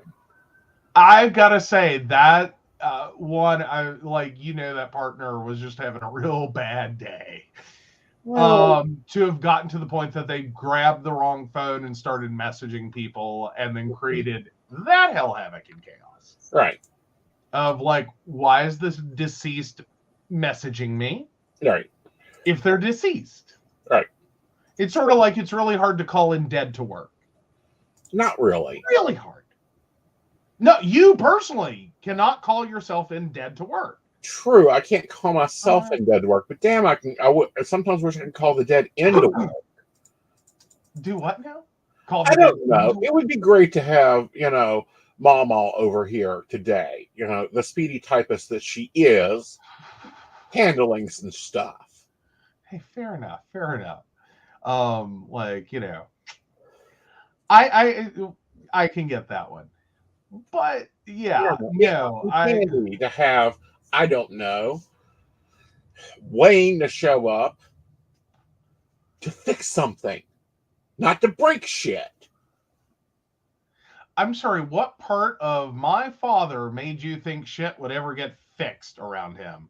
I don't know. One of them. Like, no. He's the guy you need if you're like building a house and you just need someone to pay attention and scream at people when it doesn't get built right. Like, that's when you evoke him. But if you need your toilet fixed, no. No. Dad was a supervisor for a reason. It's like those who can't do teach. Those who can't fix, repair, or build. Again, it would still come in handy. Not as much as you'd think. Oh, I think so. I've been on the front end receiving of it when I was like, I'm trying to repair a damn toilet and he's screaming at me and it's like, you don't even know what the fuck you're talking about. Get out of the bathroom. Not who I'm talking about. It would be great to handle like lawn dudes. It would be great to handle like other situations. Oh yeah, no, that'd be great. It would save my voice from screaming at people. Fair enough. He would enjoy. The fact that you're bonding posthumously with my father is weird. On Valentine's Day, no less, this day can't get weirder. Alrighty. But no, Brenda says freaked me out when his name popped up. Yeah, I'd say it did. Oh yeah, of course that happened with Dad. Telemarketers. Mm-hmm. Suddenlink apparently would allow their telemarketers to use the deceased loved one, to use deceased people's, well, the name that the phone is in, information. I got a story there, but keep going. So, Dad called the house for about 3 months. Mm-hmm. And we're like, Dad, use the regular communication. You do not need to use the phone. Mm-hmm. Well, see, after my father passed, something that we had never paid attention to in our lives suddenly occurred and caused a bit of a stir. So my dad and my brother were technically a junior senior. Neither of whom used junior or senior, and my brother went by a different first name. All right. Okay. Legally, though, he was required to use his name. The on your birth certificate name, even if he wasn't using junior and senior. So after my father died, my brother called the house, and there was a moment. Because we didn't read the number, we saw my father's name pop up on caller ID. And it was like, what? Like, how? Right. Huh? And then saw the area code number and went, oh! Like, literally, somehow in the death of my father, we fucking forgot my brother existed.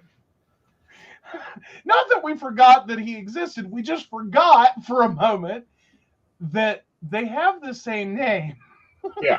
Like, we knew this. This is information that was not foreign to us, but we forgot. That happens. That's the same thing I'm talking about, except this was telemarketers.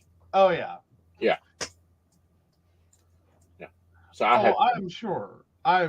Because, I mean, like, that happened after my grandmother passed. I was so damn happy to turn off the house phone. And just the annoying constant onslaught of calls for her, and can I just say, in grief, there are two, to me, the most, I can go through funerals. I can go to funeral homes. I can pick out clothing for the deceased. I can handle all of it, the whole process, without a big deal. I hate the original death notification phone tree you have to go through, and I know with Dad's passing, I was like, I'm not doing this. Like, this is not, I can't do it anymore. Not gonna do it. Don't enjoy doing it. Not doing it. I do not have, I'm sorry, I'm phone voiced for happy, cheerful messages. I am not phone voiced to sit there for hours going, hi, this is me.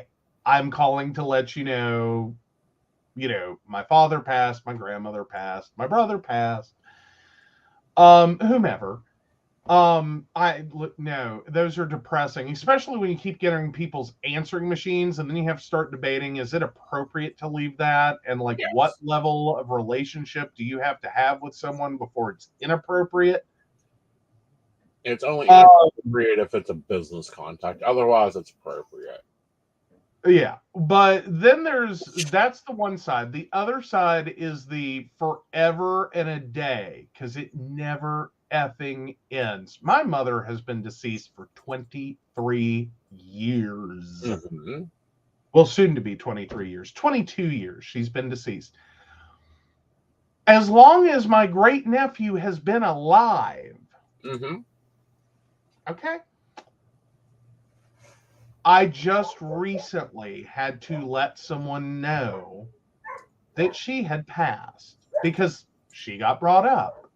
Right. And I'm sitting here going, it just never ends. Someone somewhere will ask you, like you think you've gone through everyone in the known universe. Uh-huh. And someone will ask. Well, and that happens to the point with me. I'm just like past, done, aggravated, fed up.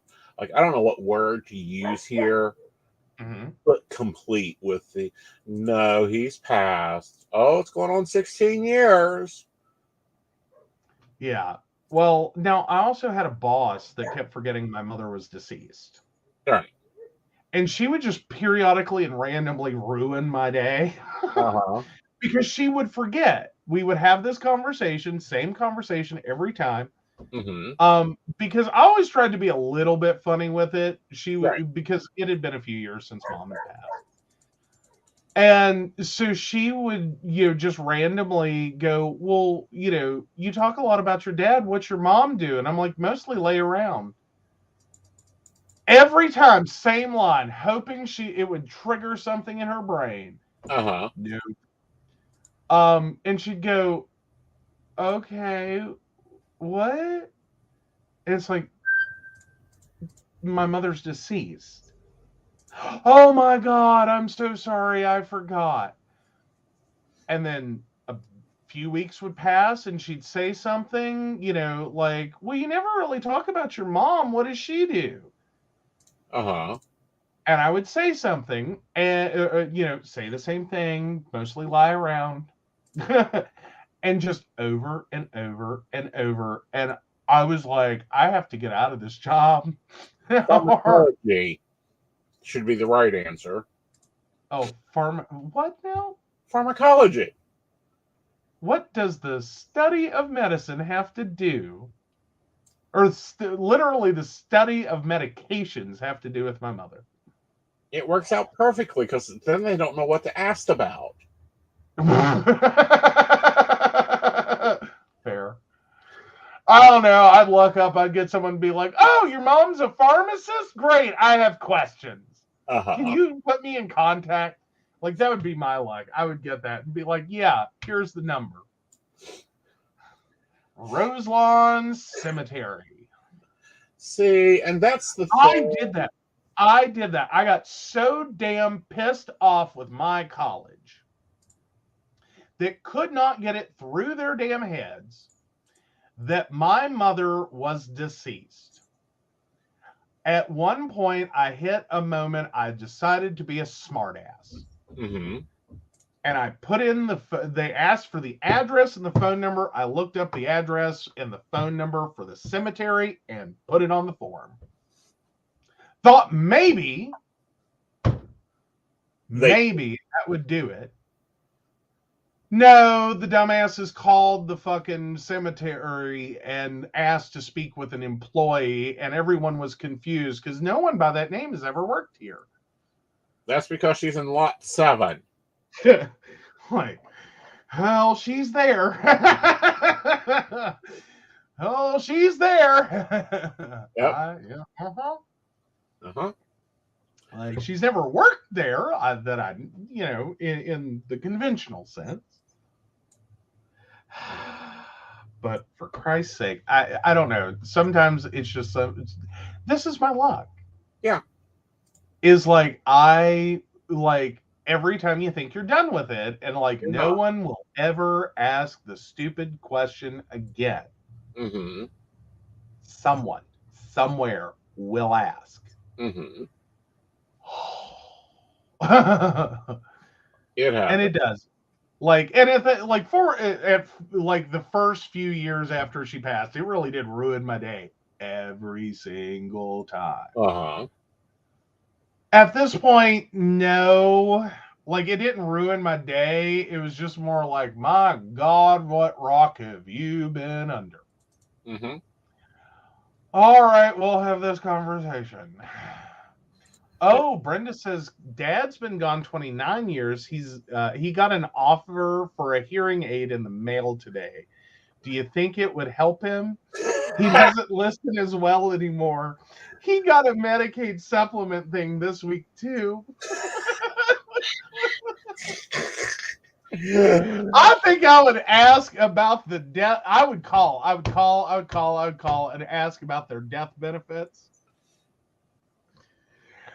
Like, I would go through all, like, I'm sorry, I'm just at nearly 30 years, I wouldn't be able to help myself. I would call them and I would give them pure hell. Pure hell. And make them go through the whole spiel, sound interested, oh, that sounds great and wonderful. And the last thing I'd ask them is, and what's your death benefit? Uh-huh. And one or two things is going to spout out of their mouth. They either have a death benefit or they do not. Uh-huh. I would then reveal, oh, so it doesn't do anything for bringing him back from the dead? Then I don't think it's worth our money. Uh-huh. No, I've had conversations like that. I've had other conversations where people wouldn't accept that Dad was dead and has been dead for a while. Mm-hmm. Like, he has been in his urn 16 years, going on 17 in October. He is quite happy in his urn. Can we, we need to stop by and see your dad. Go for it. Sure. Love that. Mm-hmm. Uh-huh. Feel free, take him out. Take him out. He'd love it. Take him for a field trip. But no, it is one of those conversations that after a while you have to get a sense of humor about. But in the beginning, it's hard to have that sense of humor. Well, in the beginning, it's hard to not, go, oh gosh, you must not have heard. Oh, you must have not been in the phone book. You don't read the newspaper. You didn't see the Facebook status. You're under a rock. Okay. So here's the deal. But after the third time I've explained it to somebody, I have fun with it. No. I got way further than the third time. It was somewhere around year 3. No, the same person 3 times. Oh, yeah. Yeah. That's when it is officially my turn to be a dick. Yep. You've asked me too many times. But that's hard with dementia patients, though. You got to be careful with that. Don't fuck with the dementia patients. Like, I will say, in taking care of my grandmother, I had to turn the smart ass off there for a few things. Yeah, because then you guys would have the what I have lovingly became calling the roll call. I used to call it the butcher bill. Okay. No, seriously. Okay, so let's talk about this for just a minute. There's this thing in dementia care where, generally speaking, if your dementia patient is asking about someone who has passed, it's generally less upsetting and preferred that you just say, oh, they went to the store, they'll be back later. Or, oh, they've gone to get their hair done, they'll be home after a while. Or, oh, they're on a business trip, whatever. Just enough to satisfy the brain that it got an answer so they can move on. Instead of obsessing about, where's my son? Where's my son? Where's my son? Where's my son? Because if you don't answer a dementia patient, they will loop. But typically, if you answer them, do what now? They may loop anyhow. Well, they may loop. Well, yeah. Here's where this got fun with my grandmother, is I followed the sage wisdom, which works for, I don't know, probably 90%, 99% or more of dementia patients. Just give her an answer, she'll move on.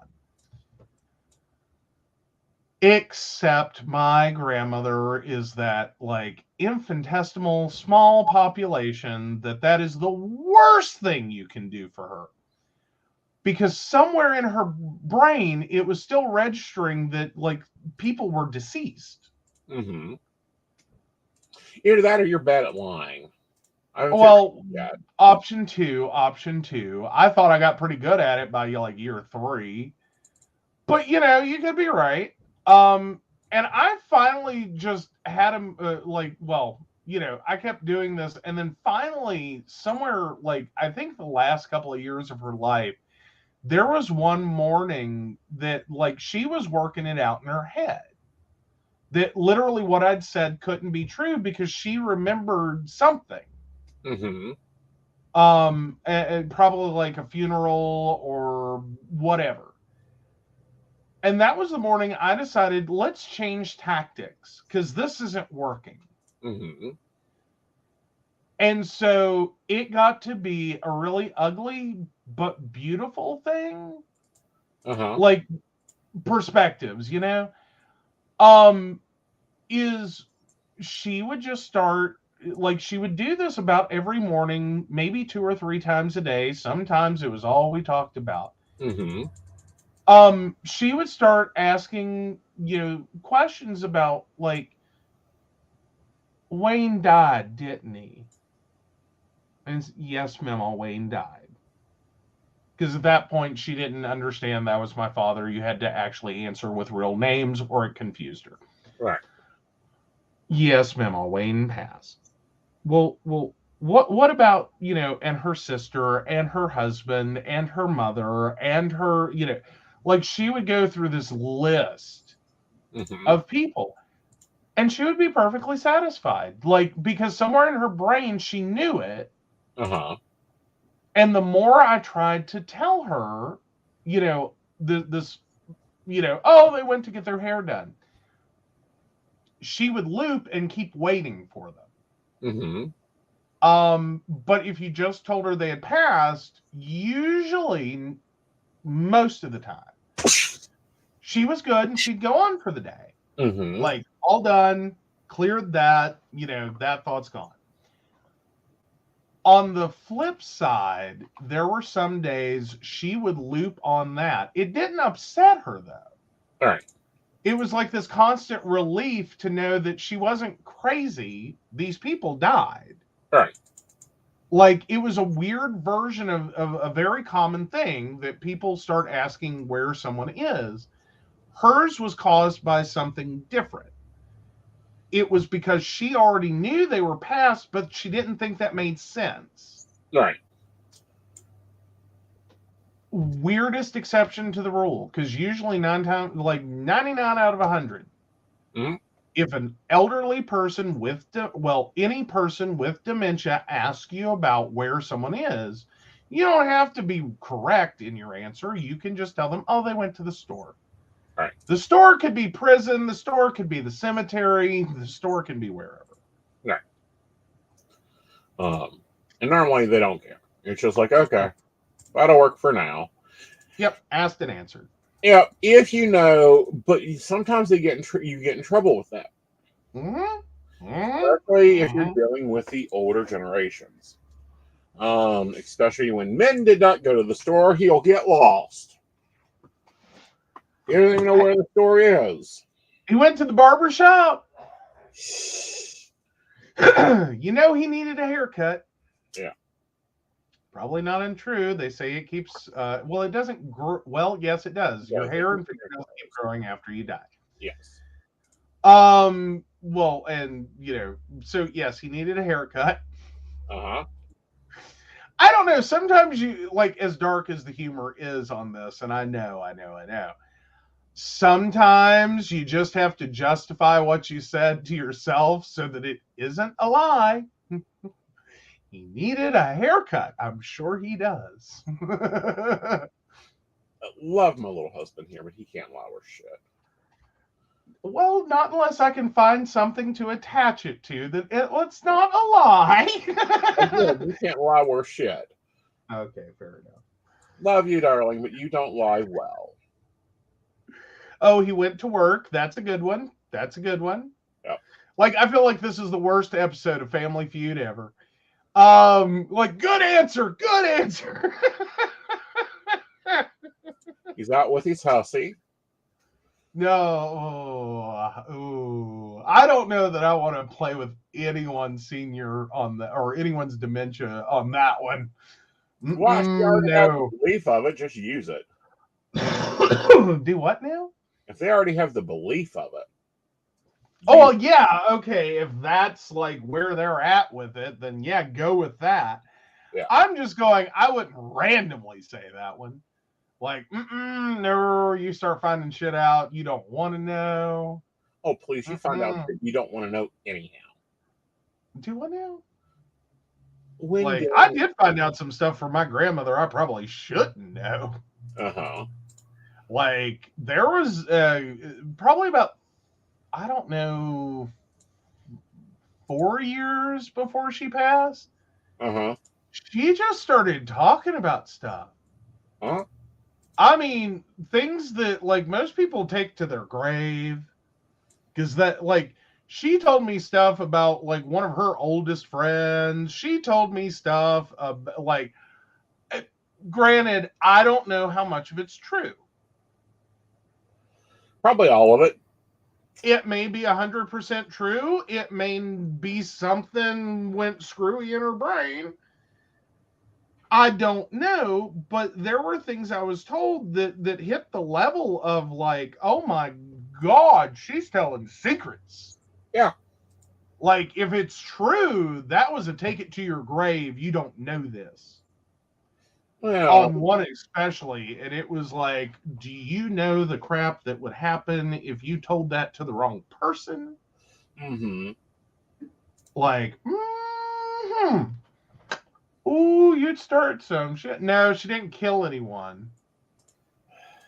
She didn't kill anyone. Well, at least she didn't kill anyone. Or she kept her sanity enough not to talk about Murder Club. Because the first rule of Murder Club is we don't talk about Murder Club. Right. Oh, yeah. Yeah. Oh, so Brenda voted that I'm bad at lying, too. Yes, he sucks at it. And what's worse, he has what I call Paul Harvey syndrome. When he's trying to lie to me, he forgets what he told me the first time, so he continues the story. Mm-hmm. Well, it's not that I lied. I told the truth. I just didn't tell everything I knew. Uh-huh. Like, I may have skipped some details. All of them. He's not, well, yeah, for some people like, Do y'all have people like that in your life that, like, for me, the warning phrase, and I can't, we've already talked about this before, but my warning phrase is, they're really sweet. Mm-hmm. He knows that is a red alert. Because if my opening salvo is, they're really sweet. Mm-hmm. No, see, here's my problem. I don't lie. Like, it is not a fantastical invention that has no connection to the truth. I will omit.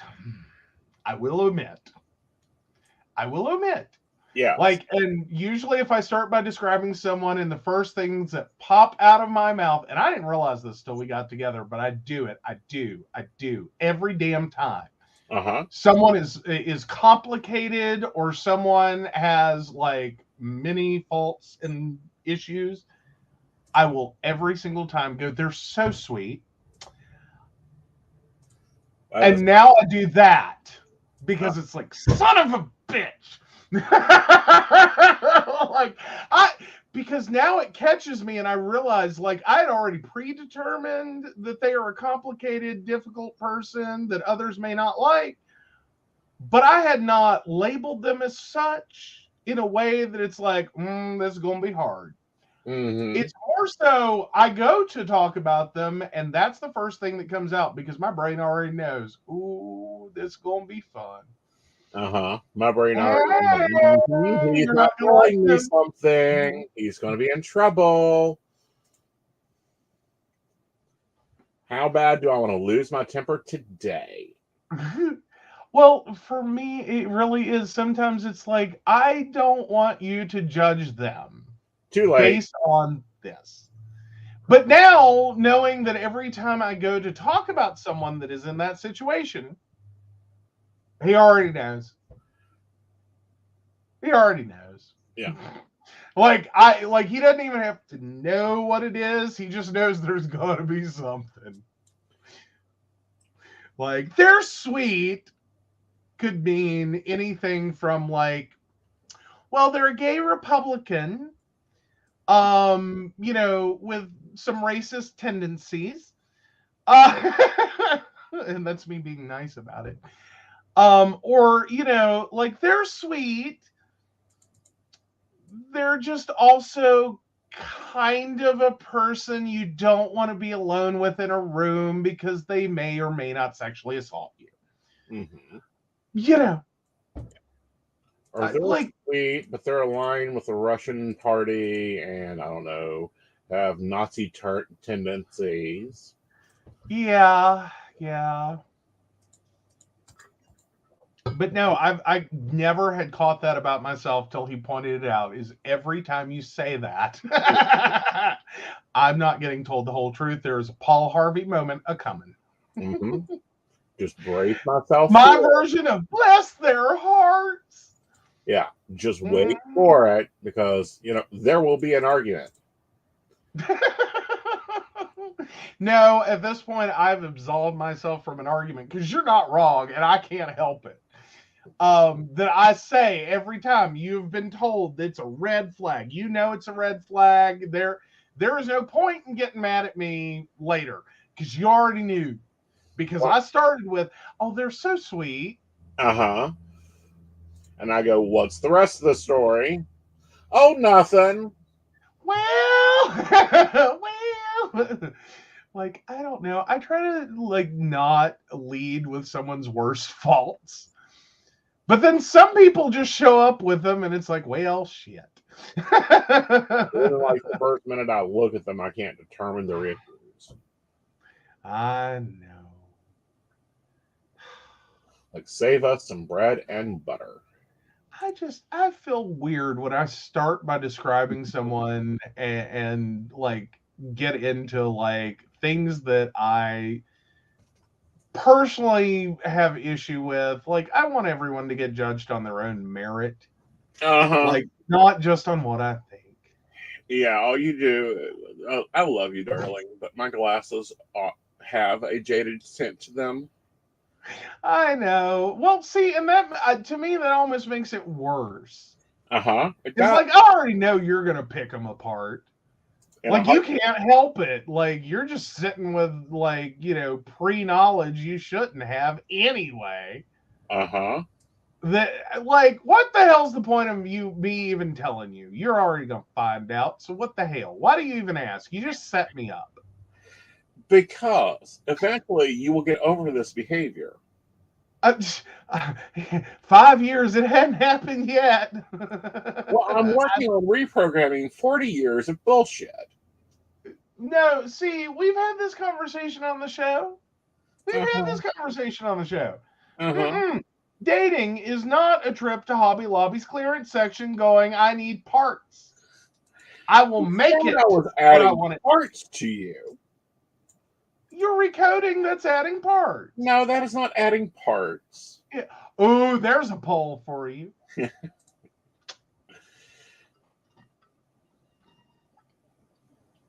Anyway.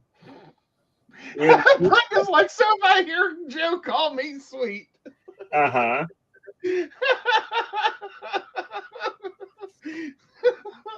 All right, guys, since you're in the chat, if you teacher have to retrain your boyfriend not to be nice, is that recoding bad behavior? I'm sorry, wait a second. You have to retrain your boyfriend to not be nice? Yes. That's our poll. That's our poll. Is it Hobby Lobbying your boyfriend? Oh, God. Oh, it's refurbishing.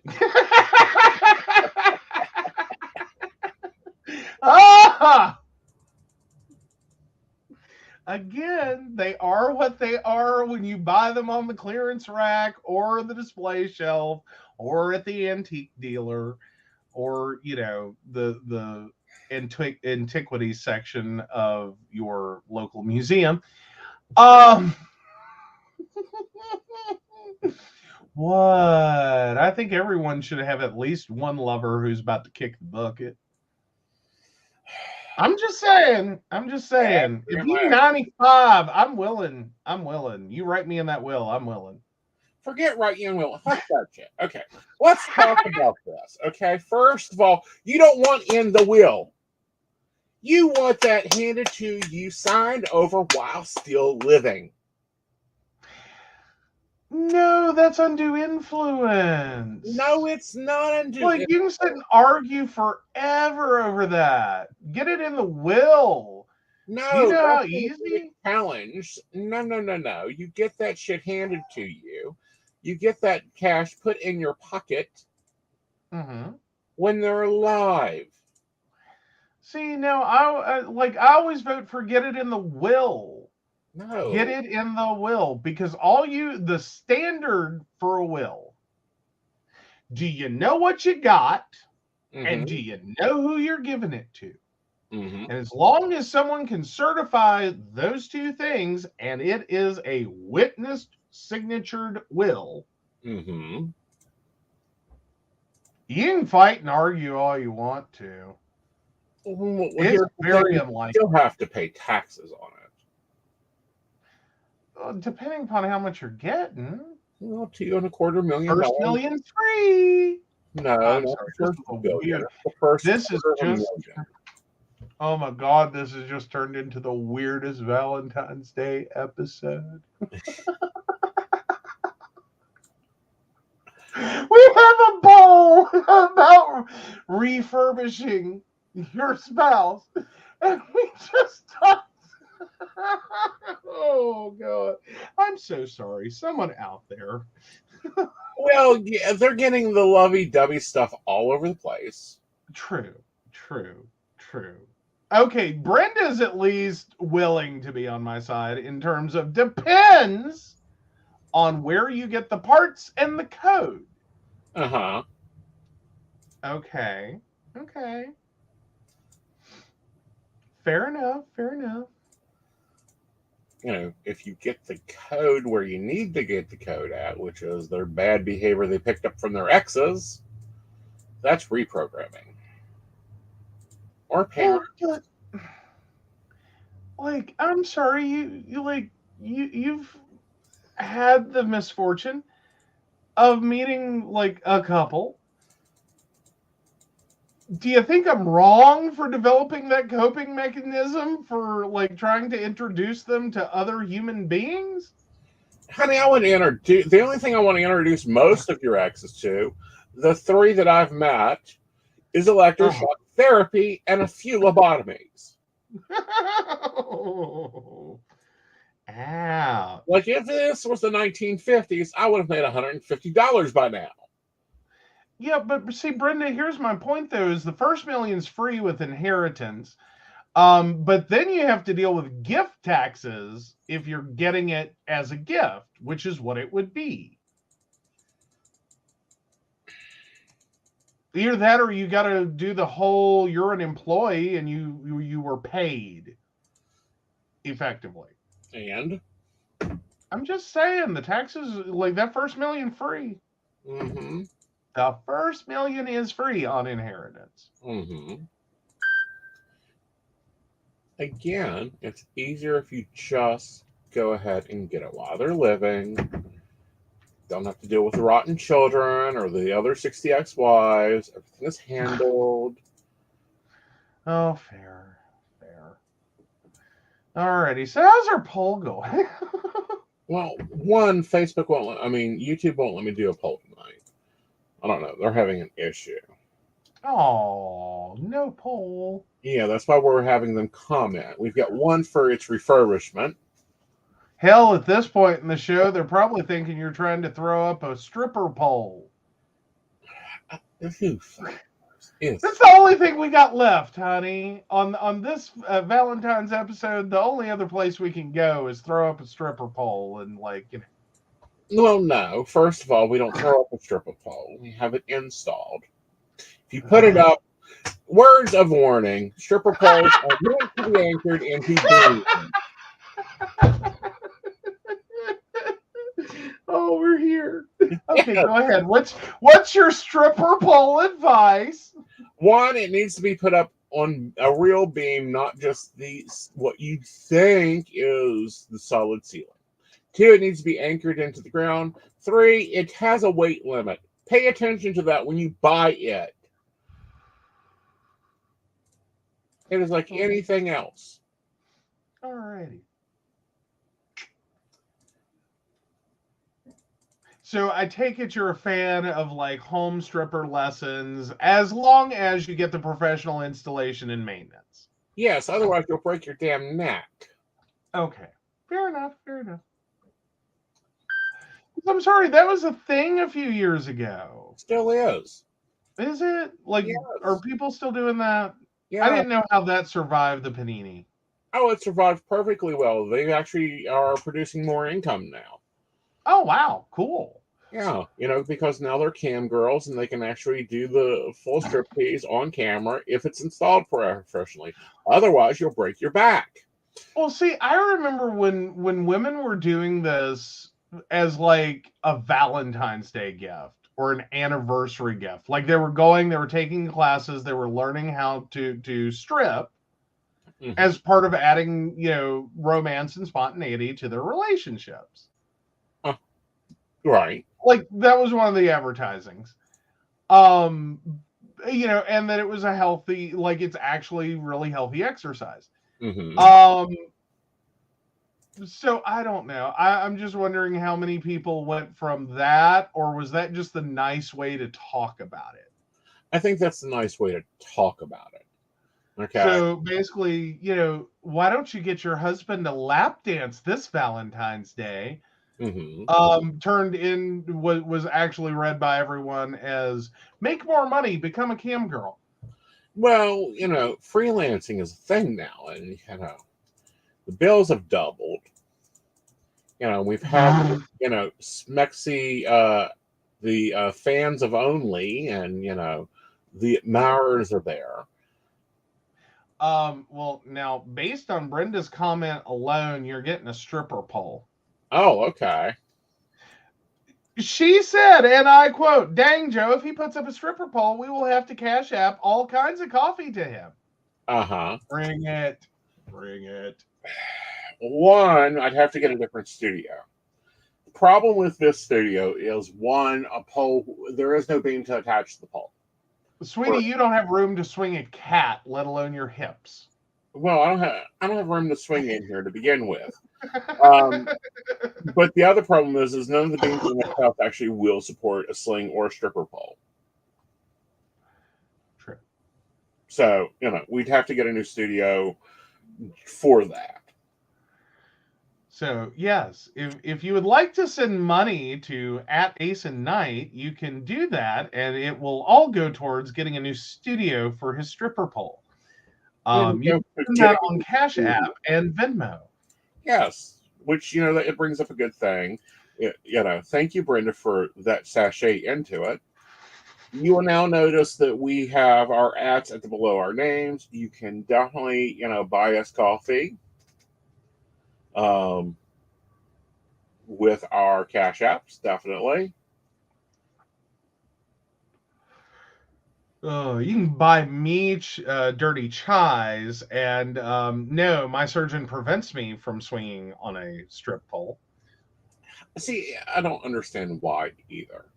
Because, I'm sorry. Because I'll break my neck. No, you won't. You're more likely to break your arm. Have you seen me walk? Yes, I've seen you walk. Well, and you're true. I'd be more likely to break my arm. You'd more likely dislocate your shoulder as you're coming up or going down. Because two things that you have to be in control of in general going up the pole is your arm and where you're bending in at to support your weight, and your the use of your hips and the ability to control that vertical point between the inner of the leg and the upper thigh of the other leg, and make sure that you can grip and ungrip comfortably without dislocating your hips. Meanwhile, I'll end up at the emergency room going, well, my partner was really sweet, And he got me dance lessons, and I failed. One, I ain't That's the taking rest of the dance story. lessons. I'll take you myself and teach you. The next time I get you in a bar, you're getting on a dance floor. Oh, good Lord. Oh. Well, it took you 5 years to get me into one the first time. Uh-huh. All right. 5 years from now, we can... No, hopefully you'll follow occur next year. I'll remember to either take my dance shoes or remember to have my dance shoes with me. And we will get you dancing. Okay. You cannot have white boy not dance. Well, it's not that I can't dance. I'm just better at, like, ballroom. Well, ballroom, as long as you get the You can't do ballroom in a club. Yes, you can. You cannot. People are too close. Bullshit. Yes, you can. I'll slap 15 of them just trying to, like, spin around. No, you won't. All right. Anyhow. Guys, we've had a great night. We hope you've enjoyed our banter and our coverage of the news. Please remember to do the likey and the YouTube things and do the like, share, subscribes. As a reminder, I will be back on Thursday night with coffee and tea. And then we're back again with Mountain Bears, where we cover LGBT topics and issues around the world. With that, we will let Joe take it from the top.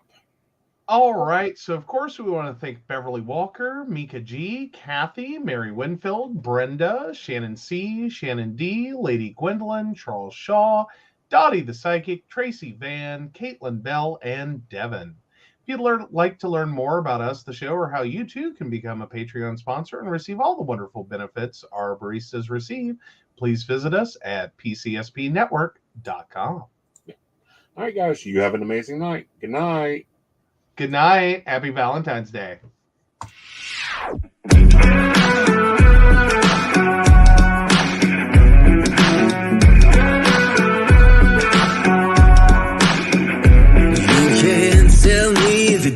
Is stacked. You can whisper behind my back. You can show me how the odds are up against me all day long. But I've been through the fire and come out alive, and there's no more fear in my eyes. Oh, now I'm rising, and you can't bring me down. You can't stop.